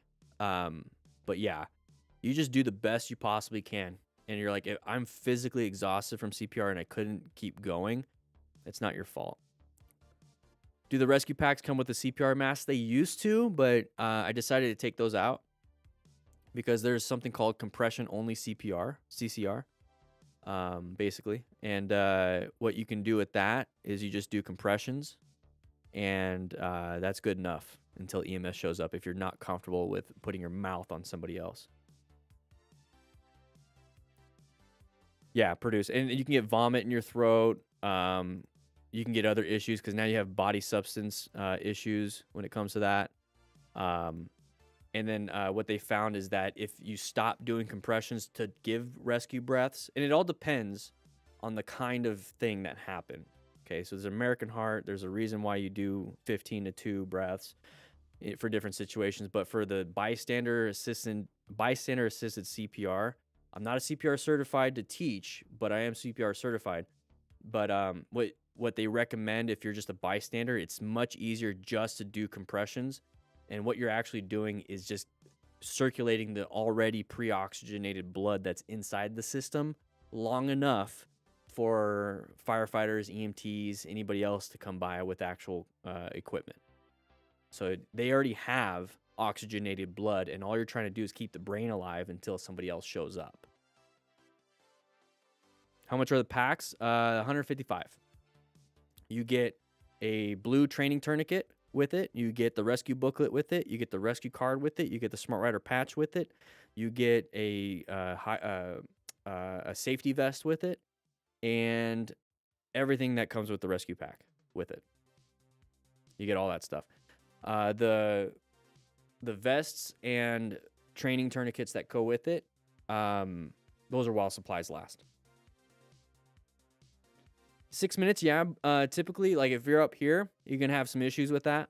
But it still has oxygen. It's not going to be like as soon as it touches the brain, it's no more oxygen. It's just going to be lower oxygen. And also with chest compressions, you're actually making the lungs expand and contract. So you're actually getting just a little bit of oxygen, or at least some breaths inside. So you're still doing what you need to do. I'm sorry, I don't ship to internationally. Sorry about that. You're still getting new oxygenated blood. It's just not going to be the best. Okay, it's not like it'd be a full breath, but it's still better than nothing. And so what you're trying to do with, let's say 6 minutes, right? 6 to 8 minutes, right? Well, the goal is that when you're in town, the typical response time of firefighters, EMS, police officers, anybody with equipment should be within 8 minutes. It all depends on your city. So if you can keep somebody alive with the current oxygenated blood, if you're in town, let's say in an intersection, and they're unconscious and they're not breathing, their heart stopped, and you're doing CPR, hopefully you can keep them alive with just that until actual people show up. But if you didn't do anything, here's the thing. If you just did not do anything, they're sitting there for 6 to 8 minutes with no oxygenated blood going to their brain, and then you start having brain death. And so you see how we're starting to get into just doing a little bit before somebody else shows up will save some lives. That's what we're doing here. It's part of the Smart Rider principles, rescuing injured motorcyclists with medical training.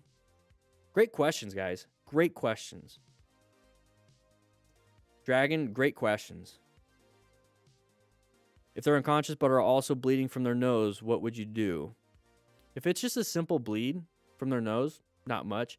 The biggest thing is I don't want them aspirating, so breathing in that blood.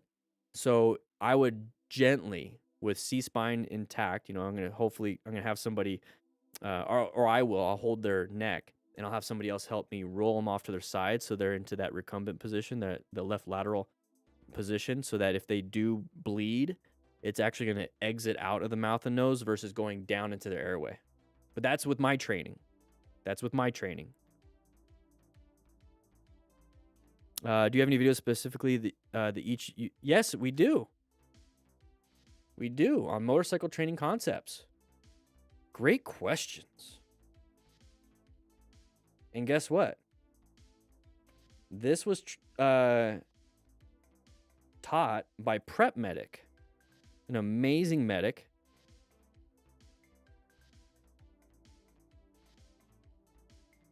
Look at this.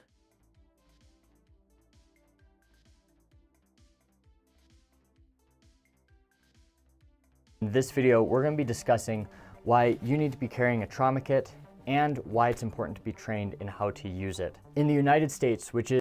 Look at the trauma kit he's got. Sorry, I don't ship internationally. Hey guys, my name's Sam from the YouTube channel Prep Medic, and I'm going to cut a straight line up both legs. He needs to be an instructor for the academy, right?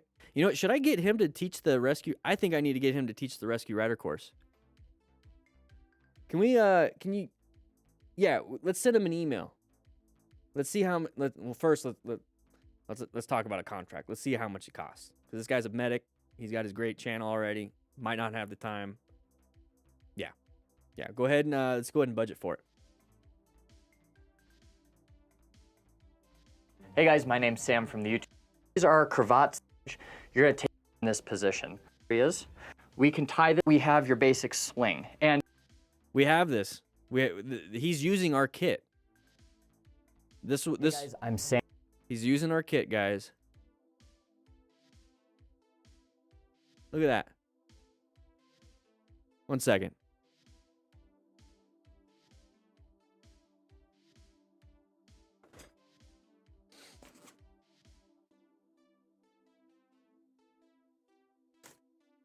This is my personal kit that I keep in my backpack.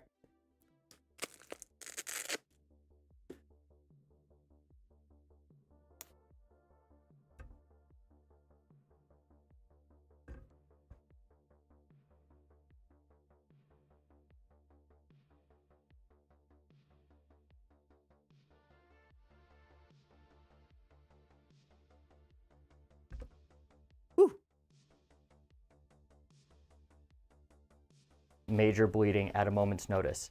Even minor wound care items might be the difference between you being able to ride out of your situation back to civilization and being stuck on the side of a road for a prolonged period of items inside of it that are ready to go at a moment's notice. The time it'll take you to cut a shirt, find...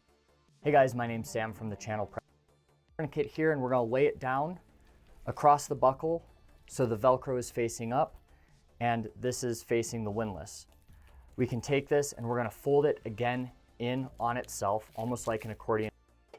Yeah, I think I'm gonna see if he's available. He's an amazing coach, amazing teacher. Yeah. Yeah. I mean, these videos will be included into the rescue awareness course. But I think for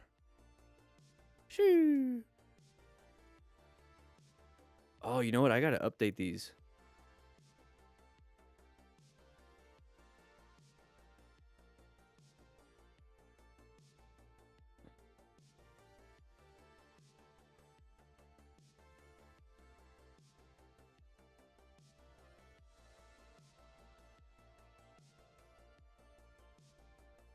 Really proud of him. Yeah, some group riding training. Oh, Tony.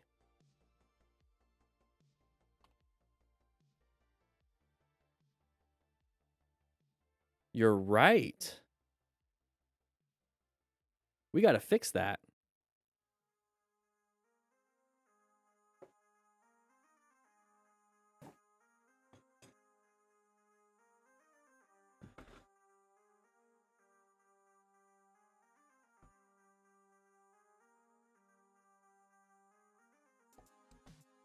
Oh. I gotta fix that.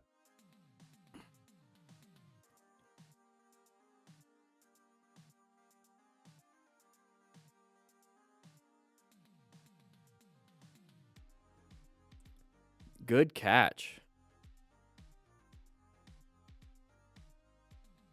That's no bueno.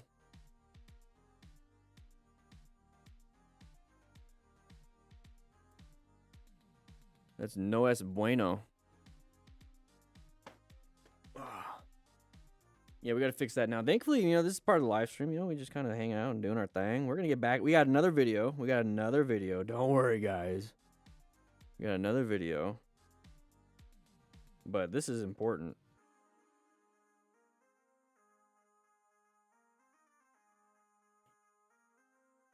This is very important.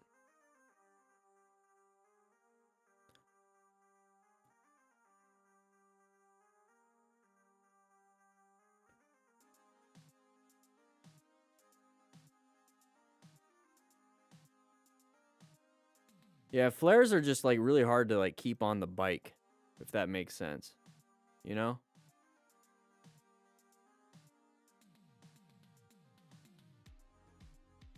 Like now you have to like carry flares in your backpack, your duffel bag, whatever it is. And that becomes a problem. That becomes a problem.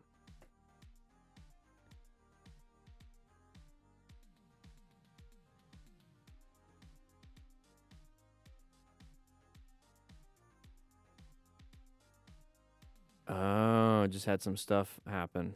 Okay.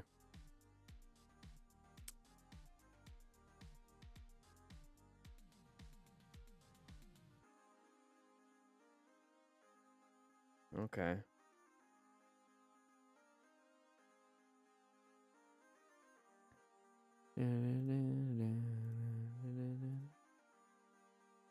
Dustin, how you doing? How you doing?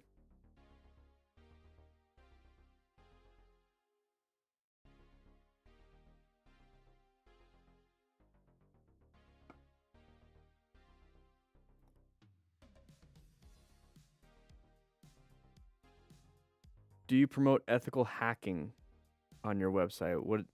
Why are you asking?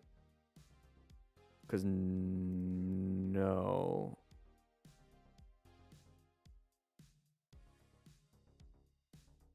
Get some music going. There we go.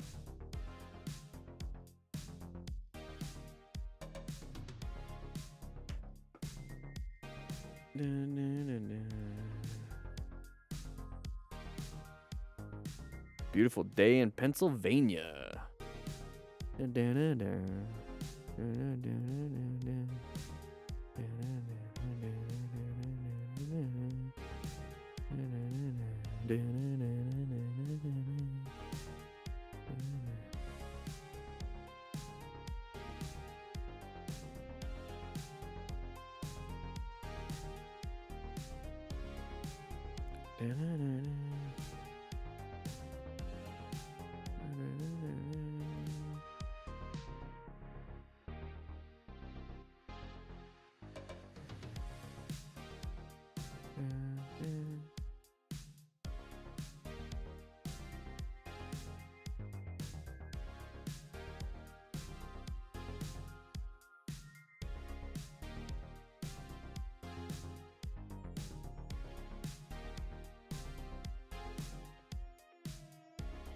Huh.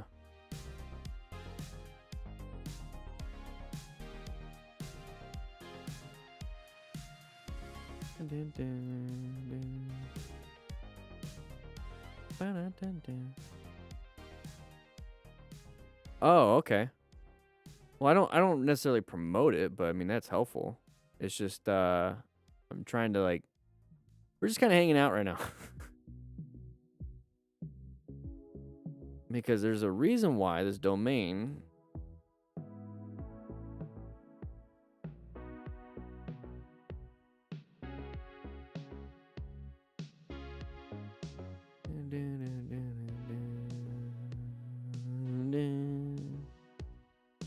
there's a problem connecting.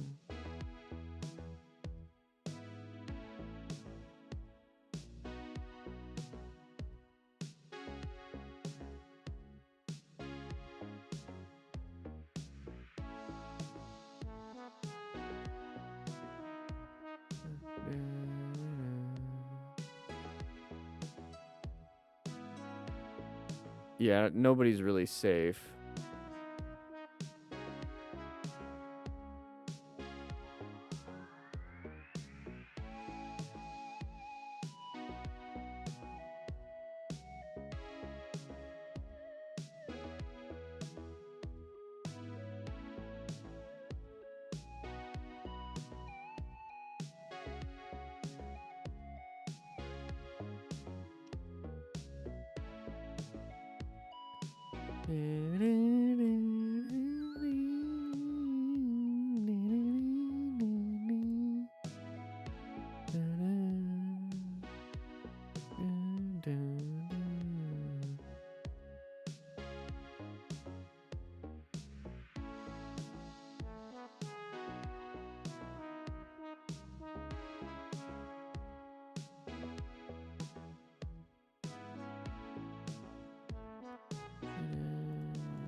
Just hanging out, guys.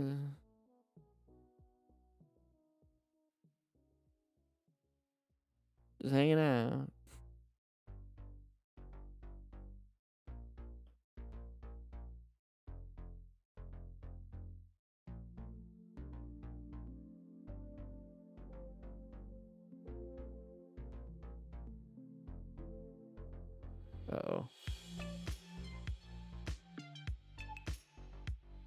Dun, dun, dun, dun.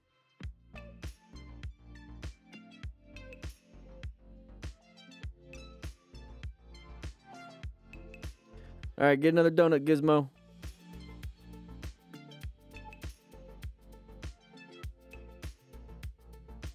If they're telling you to do it,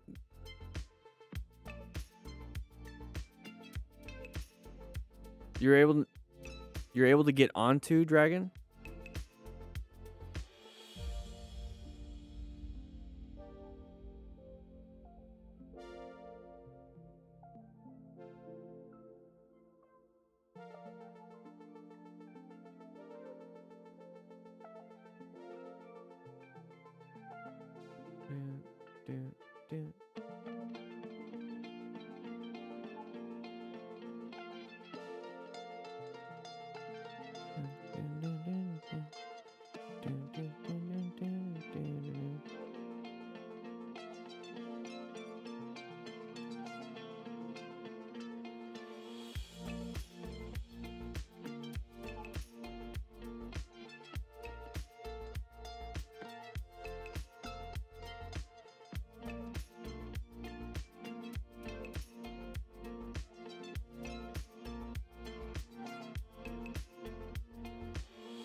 Thank you for letting me know. Sorry, I'm kind of distracted right now.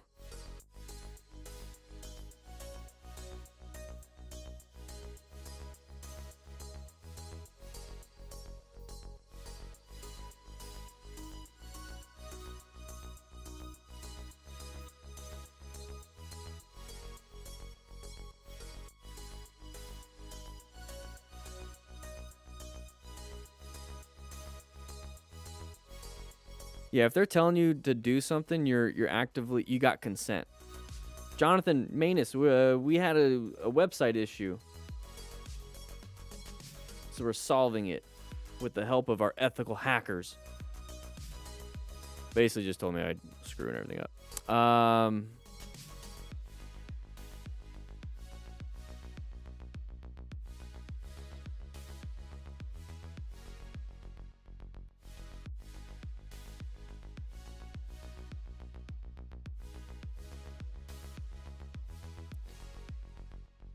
Just some issues.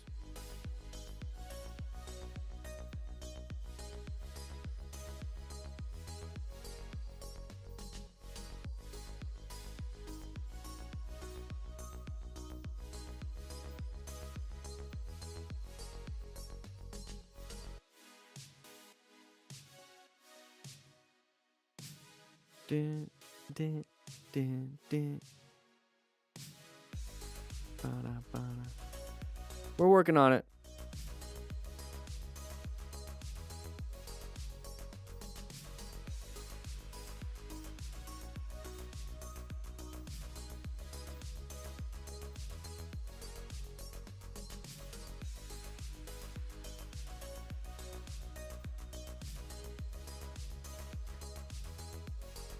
Transitions visors, yeah.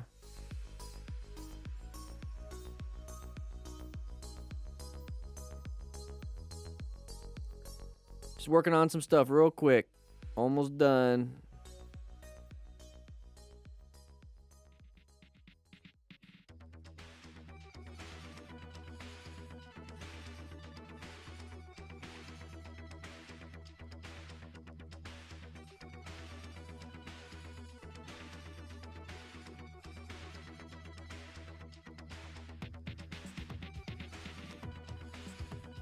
Yeah, the MTC Rider Academy is a separate thing.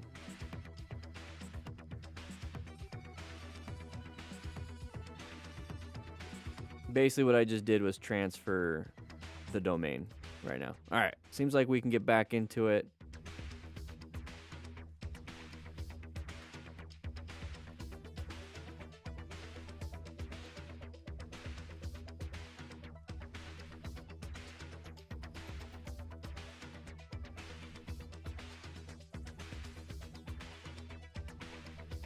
You just raw dog the sun with your bare eyes. I don't recommend doing that. You know what? Let's take a quick break. Kind of hanging out. I'm gonna eat my Pop-Tart. Thank you for the update. That's very important. Jacob, I appreciate what you just did. Let me know.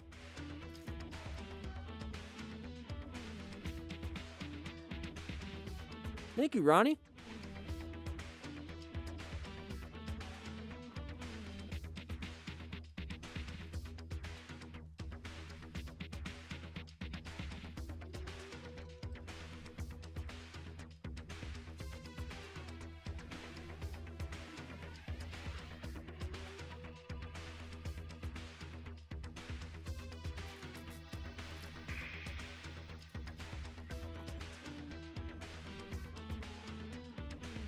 Exactly, Dragon.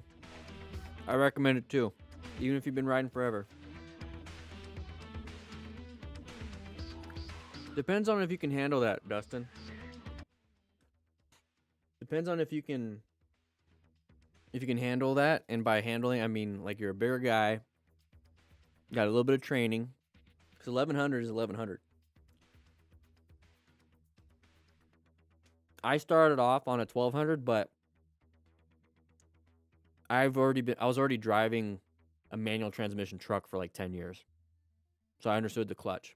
That's the biggest thing. And I was riding bicycles for my whole life. Like street tires and doing 30 miles a day, you know, like 3 times a week.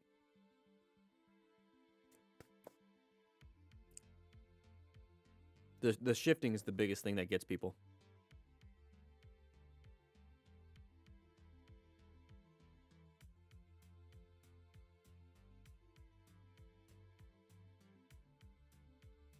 I forgot I let my I started off on Wix, and I just transferred everything to Shopify.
How you doing, Jen? Or Gen? Appreciate the kind words, man. Sorry, I need to eat a Pop-Tart real quick. Throw it away.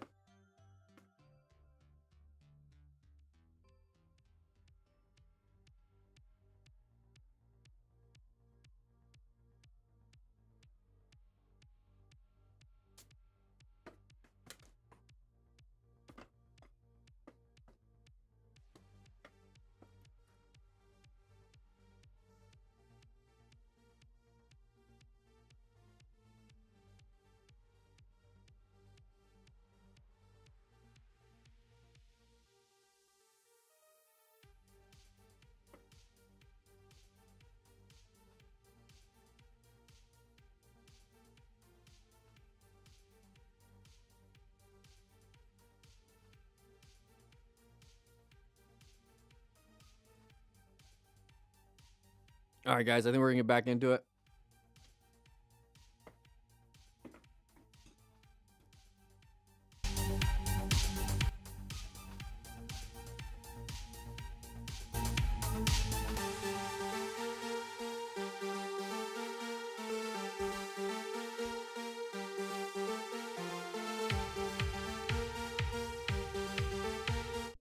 don't feel like dancing right now.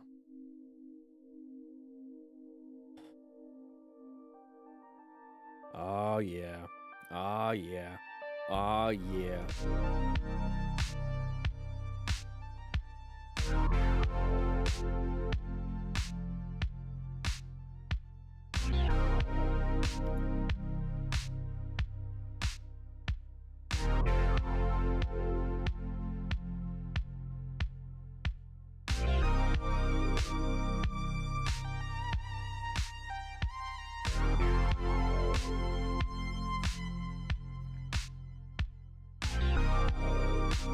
Pop fart.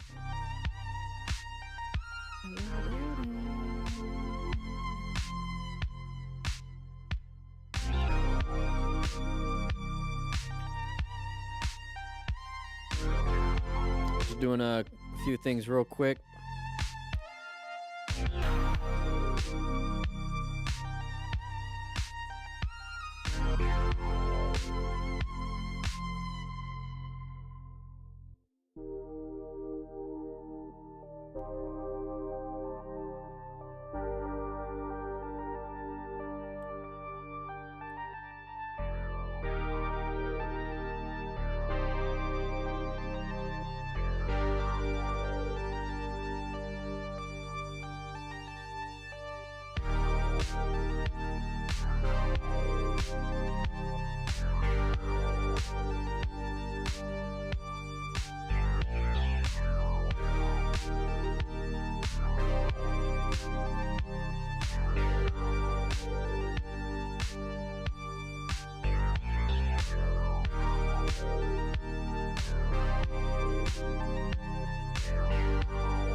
No, dragon. All right. All right.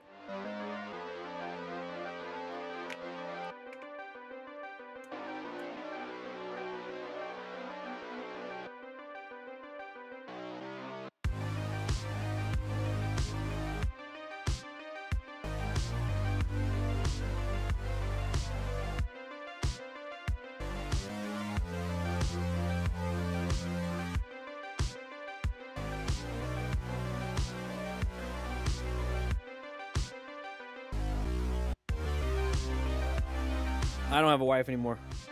That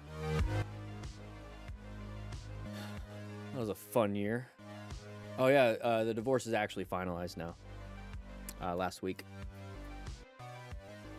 Hope she's doing well. I really do.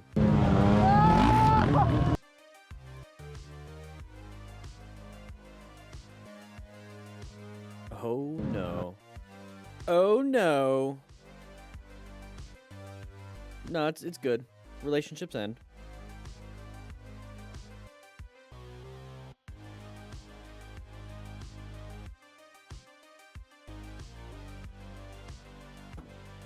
That's life. Life is bittersweet.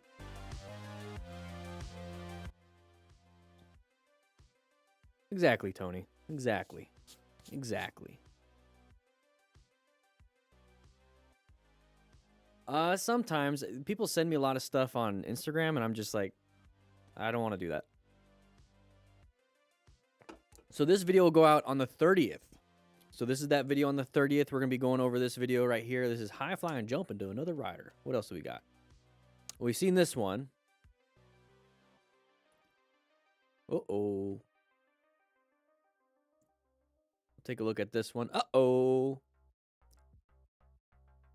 Is this the...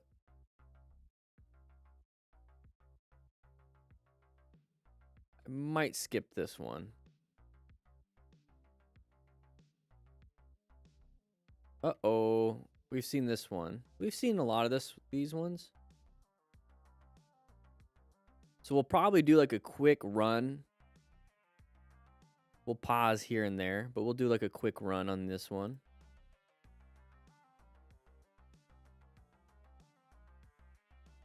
All right, here we go, guys. Let's go ahead and take a quick look at this one. We've been live for 2 hours. We typically only do 2 hours at a time, but let's go ahead and take a look at this one. So here we go. We're going to go ahead and hit that record button in 3, 2, and 1. All right, everybody, we're going to be watching this high-flying jump right into another rider. And there it is. This is why group rides... Wait, that's a really nice parking lot. Let's just keep going.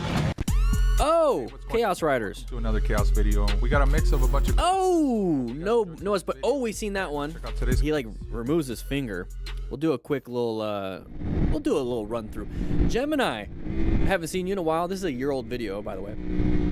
Going through a corner, side of the pedestrian. What are you doing? Are you kidding? Jinx, you owe me a soda. Yeah, so side of the pedestrian, this is that uncommon thing in a common situation. We see this coming up, we're riding, we're having a good time. We don't have to deal with much. Oh, brake lights. Why is there brake lights when it comes to this, huh? Like, what's going on here? What's going on? Don't like it? We should be in orange stage. Okay, brake lights, I don't know. So we're going to go in orange stage. We're prepped and ready. We're looking for those escape paths. We're planning our ride. We're positioned for safety. A little bit here, but we're going to locate these hazardous situations. This looks pretty hazardous. Assessing any relevant threats. Okay, now we're on the lookout for anything that's weird because these guys saw something, right? They saw something. They're slowing down. We're slowing down. There it is. We saw something. We see that side of the vehicle. Oh, no. We did great progressive braking. We're handling it. We're handling it. We're handling it. What are you doing? And then we're going to go ahead and accelerate and get ourselves out of there. Me for that, dude? Of course. Walking across the freeway. Exactly. We're killing you. Yep. Did a great job, Gemini. Did a great job.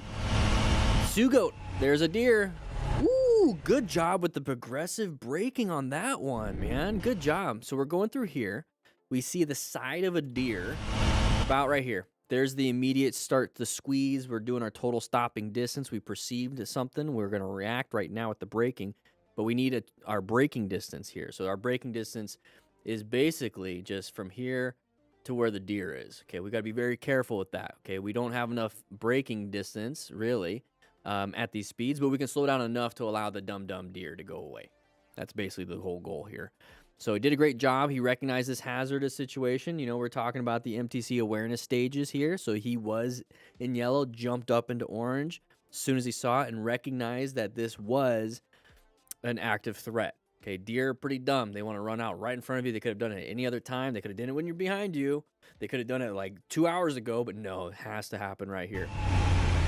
Great job with the progressive braking, slowing down enough. Found that escape path, which he's going to the right, but recognized it's just going to crash, so then we swerved a little bit left. Handled it. They always cross at the wrong moment. You are absolutely right, Chaos. All right, here we go. Tommy G, great job with the audio recording. You don't even hear the noise. Oh, Father Bobber.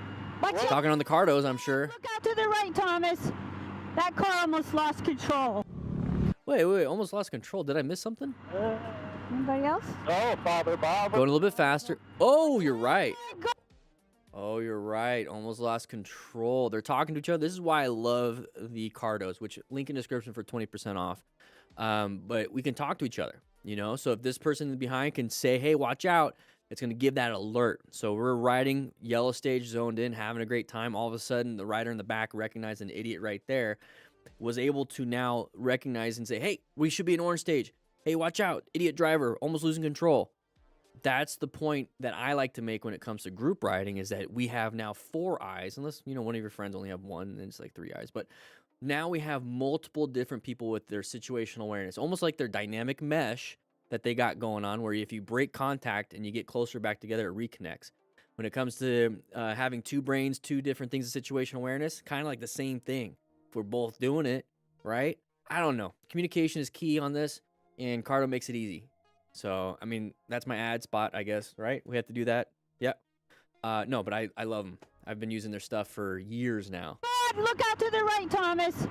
That car almost lost control. Did a great job. Did a great job. Motard Tony, here we go. Whee! Ooh, break your butt. Oh, no, impact. So when we see this, hopefully one of the people here has a rescue card and a rescue pack and everything. because you could easily snap a leg, have an open fracture, have some arterial bleeding coming out, and now what do? Right? Get a tourniquet on that thing. Okay, get a tourniquet on that. And we talk about that on the motorcycle training concepts, but remain calm, ensure your own safety, stop major bleeds, quickly assess severity. These are things that you can do yourself too. Okay, but injuries are no buenos. No es buenos. Help each other out. Okay? Help each other out. Just because you're doing this does not mean you can't have medical training, right?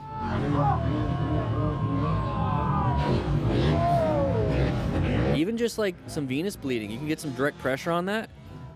Stop the bleeding. Alpine Rider, look at corner, line of sight issue. Okay, look at, all right, we're going through here. Another line of sight.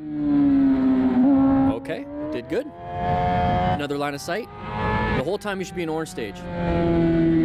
Crest of the hill. Sharp left turn, sharp left turn, sharp left turn. Don't low side, don't low side. Don't low side, don't low side. Hopefully one of those construction workers or linemen have a rescue pack. But they are checking. He was wearing gear, just not pants. Not motorcycle pants. Unless they are motorcycle pants. But yeah, so this is what I'm talking about here. So we have orange stage situation here. We don't know what's going on. We don't know what's going on around that corner because we have a line of sight problem. Line of sight. Okay, don't know. Now we know. Okay? Another line of sight problem coming up ahead. We should be in orange stage the whole time, right? Because we can fall off the other side. But right now we have another line of sight problem. Okay, let's take a look. Still don't know. Now we know. But now we have the crest of the hill. You see how the road disappears? Because it goes down. Okay, your line of sight is still blocked. So I'm constantly in orange stage when you're like this. Now, if you're riding here, you're kind of zoning out because you're just like, I'm enjoying the ride. I'm not saying that's what this person's doing. I'm just kind of generalizing things. I'm just enjoying the ride. That means you're not paying attention. Okay? You want to be focused on the ride. You want to be focused on your exits and your escape paths and everything that you're supposed to be doing, your whole skill set. So right here, we have a different kind of corner. It is going to be a lot sharper, so we should do some slowing down. Now, we talk about slow look, press, and roll all the time here because most of you are beginners. And if you're more of an advanced rider or if you have some skill sets already mastered or even just maintained at that fundamental level, so you want to master the basics, right? Slow look, press, and roll. What he's probably doing is a lot of trail braking, which is actually really good because you get that weight on that front tire, which gives it more traction, which allows you to turn in easier and a lot better. So that's really important. But if you're not going super fast in the first place, you don't need to have that much weight transfer to that front tire to really navigate these corners. See where there's the disconnect here. So if you're going to be going fast like this, please learn trail braking. Please. And start mastering that. Because this corner right here, if you had more and more traction on that front tire and you weren't accelerating also through it super hard, you probably wouldn't have low-sided. Yeah. Now, if you're going to be doing this, okay, whether you're a beginner or expert or whatever, please wear full gear. Full gear. Okay? That's it. That's all. That's my whole spiel. Here we go, Righteous Dan. Hey, Righteous Dan. Ooh, dump the bike. Just because you're stunting doesn't mean you don't need gear. Okay, wear some gear, everybody. I get it. You know, stunting gear can be restricting in your movements when you're trying to wear gear or when you're trying to do some stunts because you're wearing gear. I get that, but think about that. You know, let's go ahead and pause real quick. Wearing firefighter gear was very restrictive, very heavy. I mean, soaking wet, it's 100 pounds of gear plus the equipment that you're holding in your hands. Super restrictive for you to just be able to, you know, go inside and use the hose. Well, it's also there to protect me or protect any firefighters from actually dying from smoke inhalation, you know, actual burns, things falling on you. So it protects you, but it's still restricting. I get it. But there's a way, and this is why we trained as firefighters with gear and then get in the best physical shape possible and understand working smarter, not harder, and learning how to manage with the gear itself and hopefully with new technologies, it just makes it easier.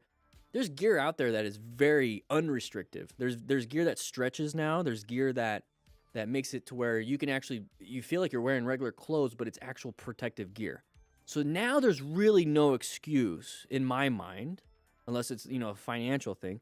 But there's no real excuse when it comes to not wearing gear and stunting. Okay?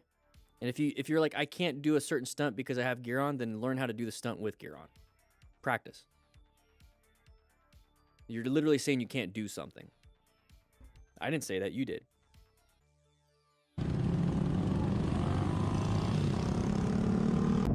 All right, here. Oh my God, backstabber. What's the hazard here at night? Ooh, open lane, kind of. That was kind of an well, it was a merging. It was a merging situation. Yeah, merging. There's a stop sign. They were supposed to merge, so just do progressive braking. Handled it. I wouldn't rev bomb. Moving on. They can't hear you. Grom Squatch. Remember, these are all older videos. Whoa! Shit. Wheelie nose. Wheelie nose. We'll stop you at the end. You good? I want a bike like that. Whoa, somebody else. So you hear that?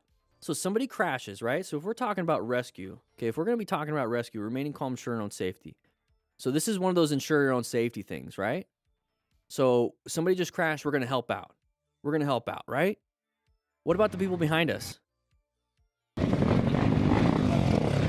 You good? So this is what I'm talking about.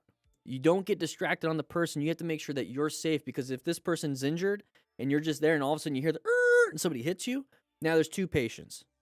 So this is where you need to make sure you're off to the side. You're kind of looking like, okay, I'm safe. I'm working here. It's like you already crashed. Okay, that's your problem. I don't want to get hit. So I'm looking around. Okay, I'm getting up to here and I'm still doing it. And then I do the stuff. But that's exactly what I'm talking about. People are going to hit other people in situations like this.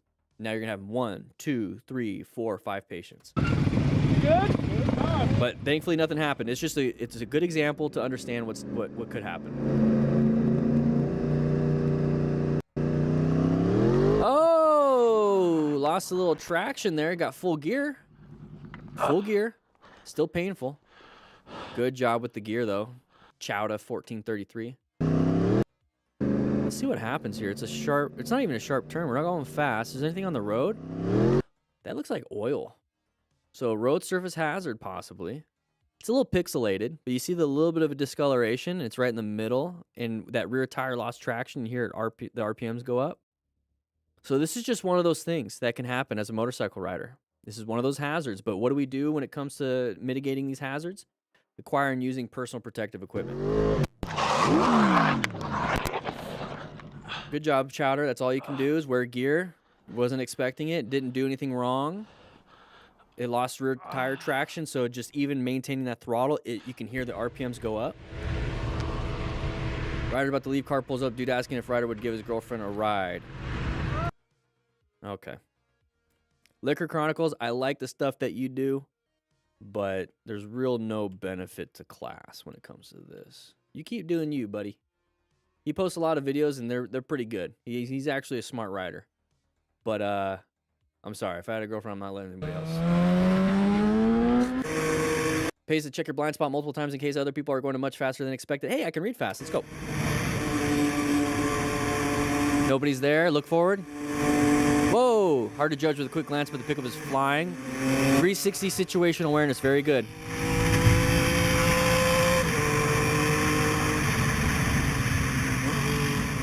Very lucky. Very lucky. That's his 360 situational awareness kicking in.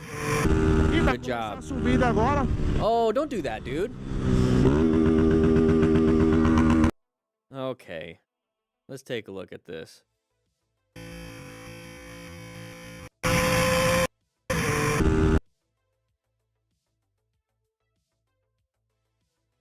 What are you doing? You're holding the handlebars first, really weird. Legs are up on the top. You're not prepped and ready. You're not gripping the gas tank with your knees and thighs. What are you doing, Rodrigo? Hey, Rodrigo, what are you doing? I don't know why I had that accent, but here we go.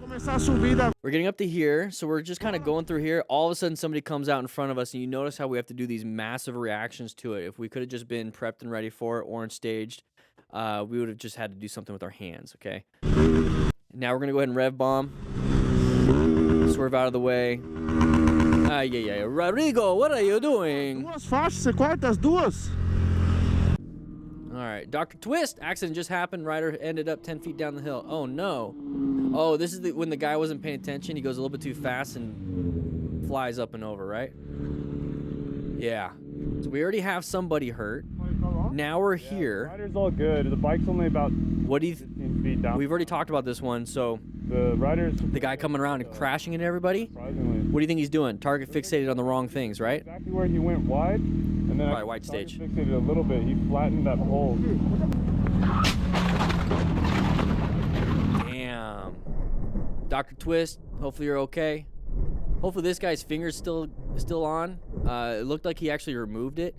High impact, lots of insurance claims, no es bueno. Andy, how you doing? Love the class. Nice. Glad you're here from Belgium. So this guy's pissed. There's a lot of... Oh, that thing, look at that thing. It's not...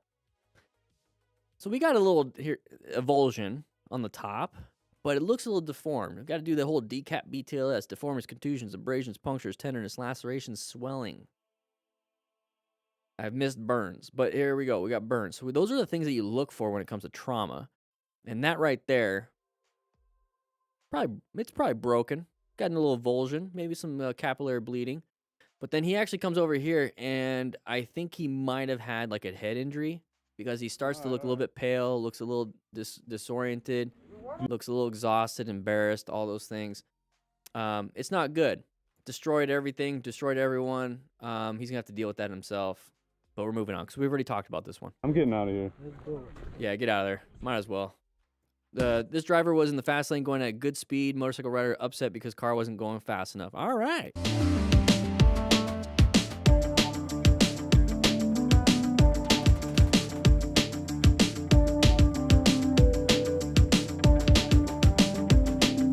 All right, I'm done.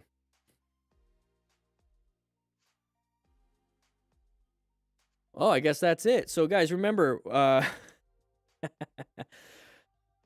guys, to focus and learn the MTC awareness stages. We talk about this in Unit 1, Lesson 1 of the brand new Basic Smart Rider course. We're trying to become smart riders here, but these are the stages that keep you aware, makes you focus on what you should be doing. We're supposed to be in yellow stage 80-90% of the time, orange stage intersections, corners, red stage when something bad happens, we got to do something about it. We don't want to be white stage. That's pretty much sleeping highway hypnosis. Brown stage, we just crapped our pants. With that said, hope you guys ride safe, be safe, and I'll see you guys around. There it is. Look at that. 17-minute video. Not too bad. Not too bad. Not too bad. Have I ever been in a motorcycle accident? Knock on wood? No. No, I have not. Outside of crashing into a bush on my Harley. No, not your mom. You're welcome, Gizmo. You're welcome. Yeah, just kind of hanging out today. Is a pretty interesting day. We had motorcycle training concepts kind of like go down. It's propagating right now. Okay, there's a transfer order from motorcycletrainingconcepts.com. Motorcycletrainingconcepts.com. Woo-wee. Yeah, we'll get that fixed. We'll get that fixed. King Hornet, your bank's being dumb. Yeah, great way to learn the basics.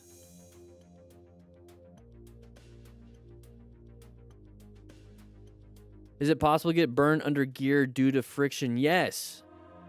So what's happening with that is that you're getting the thermal transfer from the friction that's happening to the gear. It's still producing heat, and you're going to get that into your skin.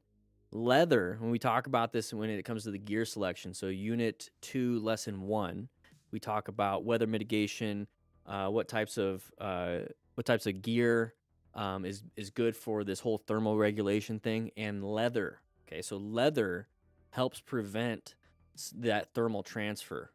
It doesn't get rid of it, but it helps prevent it. So you can get a lot of abrasion across that leather, especially on a suit. It's going to transfer a minimal amount comparatively to like textiles and like mesh gear. But yeah, you can get a burn. You can get like a first, second degree burn if it's bad enough, but definitely a first degree on a really bad long slide. Yeah. Why don't I ever serve beer? Because if you guys drink the beer, then you take off, then I'm just, creating a problem. At least you still have skin, yeah. So is leather good for riding then? Yeah, it can be, but the problem with leather is, like I just said, that thermal transfer, right? So you can keep in a lot of heat, a lot of body heat too during the summer with leathers. That's why you sweat a lot. It's great during the winter. So it's all about finding the right gear for the situation. We talk about that in Unit 2, Lesson 1. Oh, really, Kel? Didn't know that. I'll take a look at that.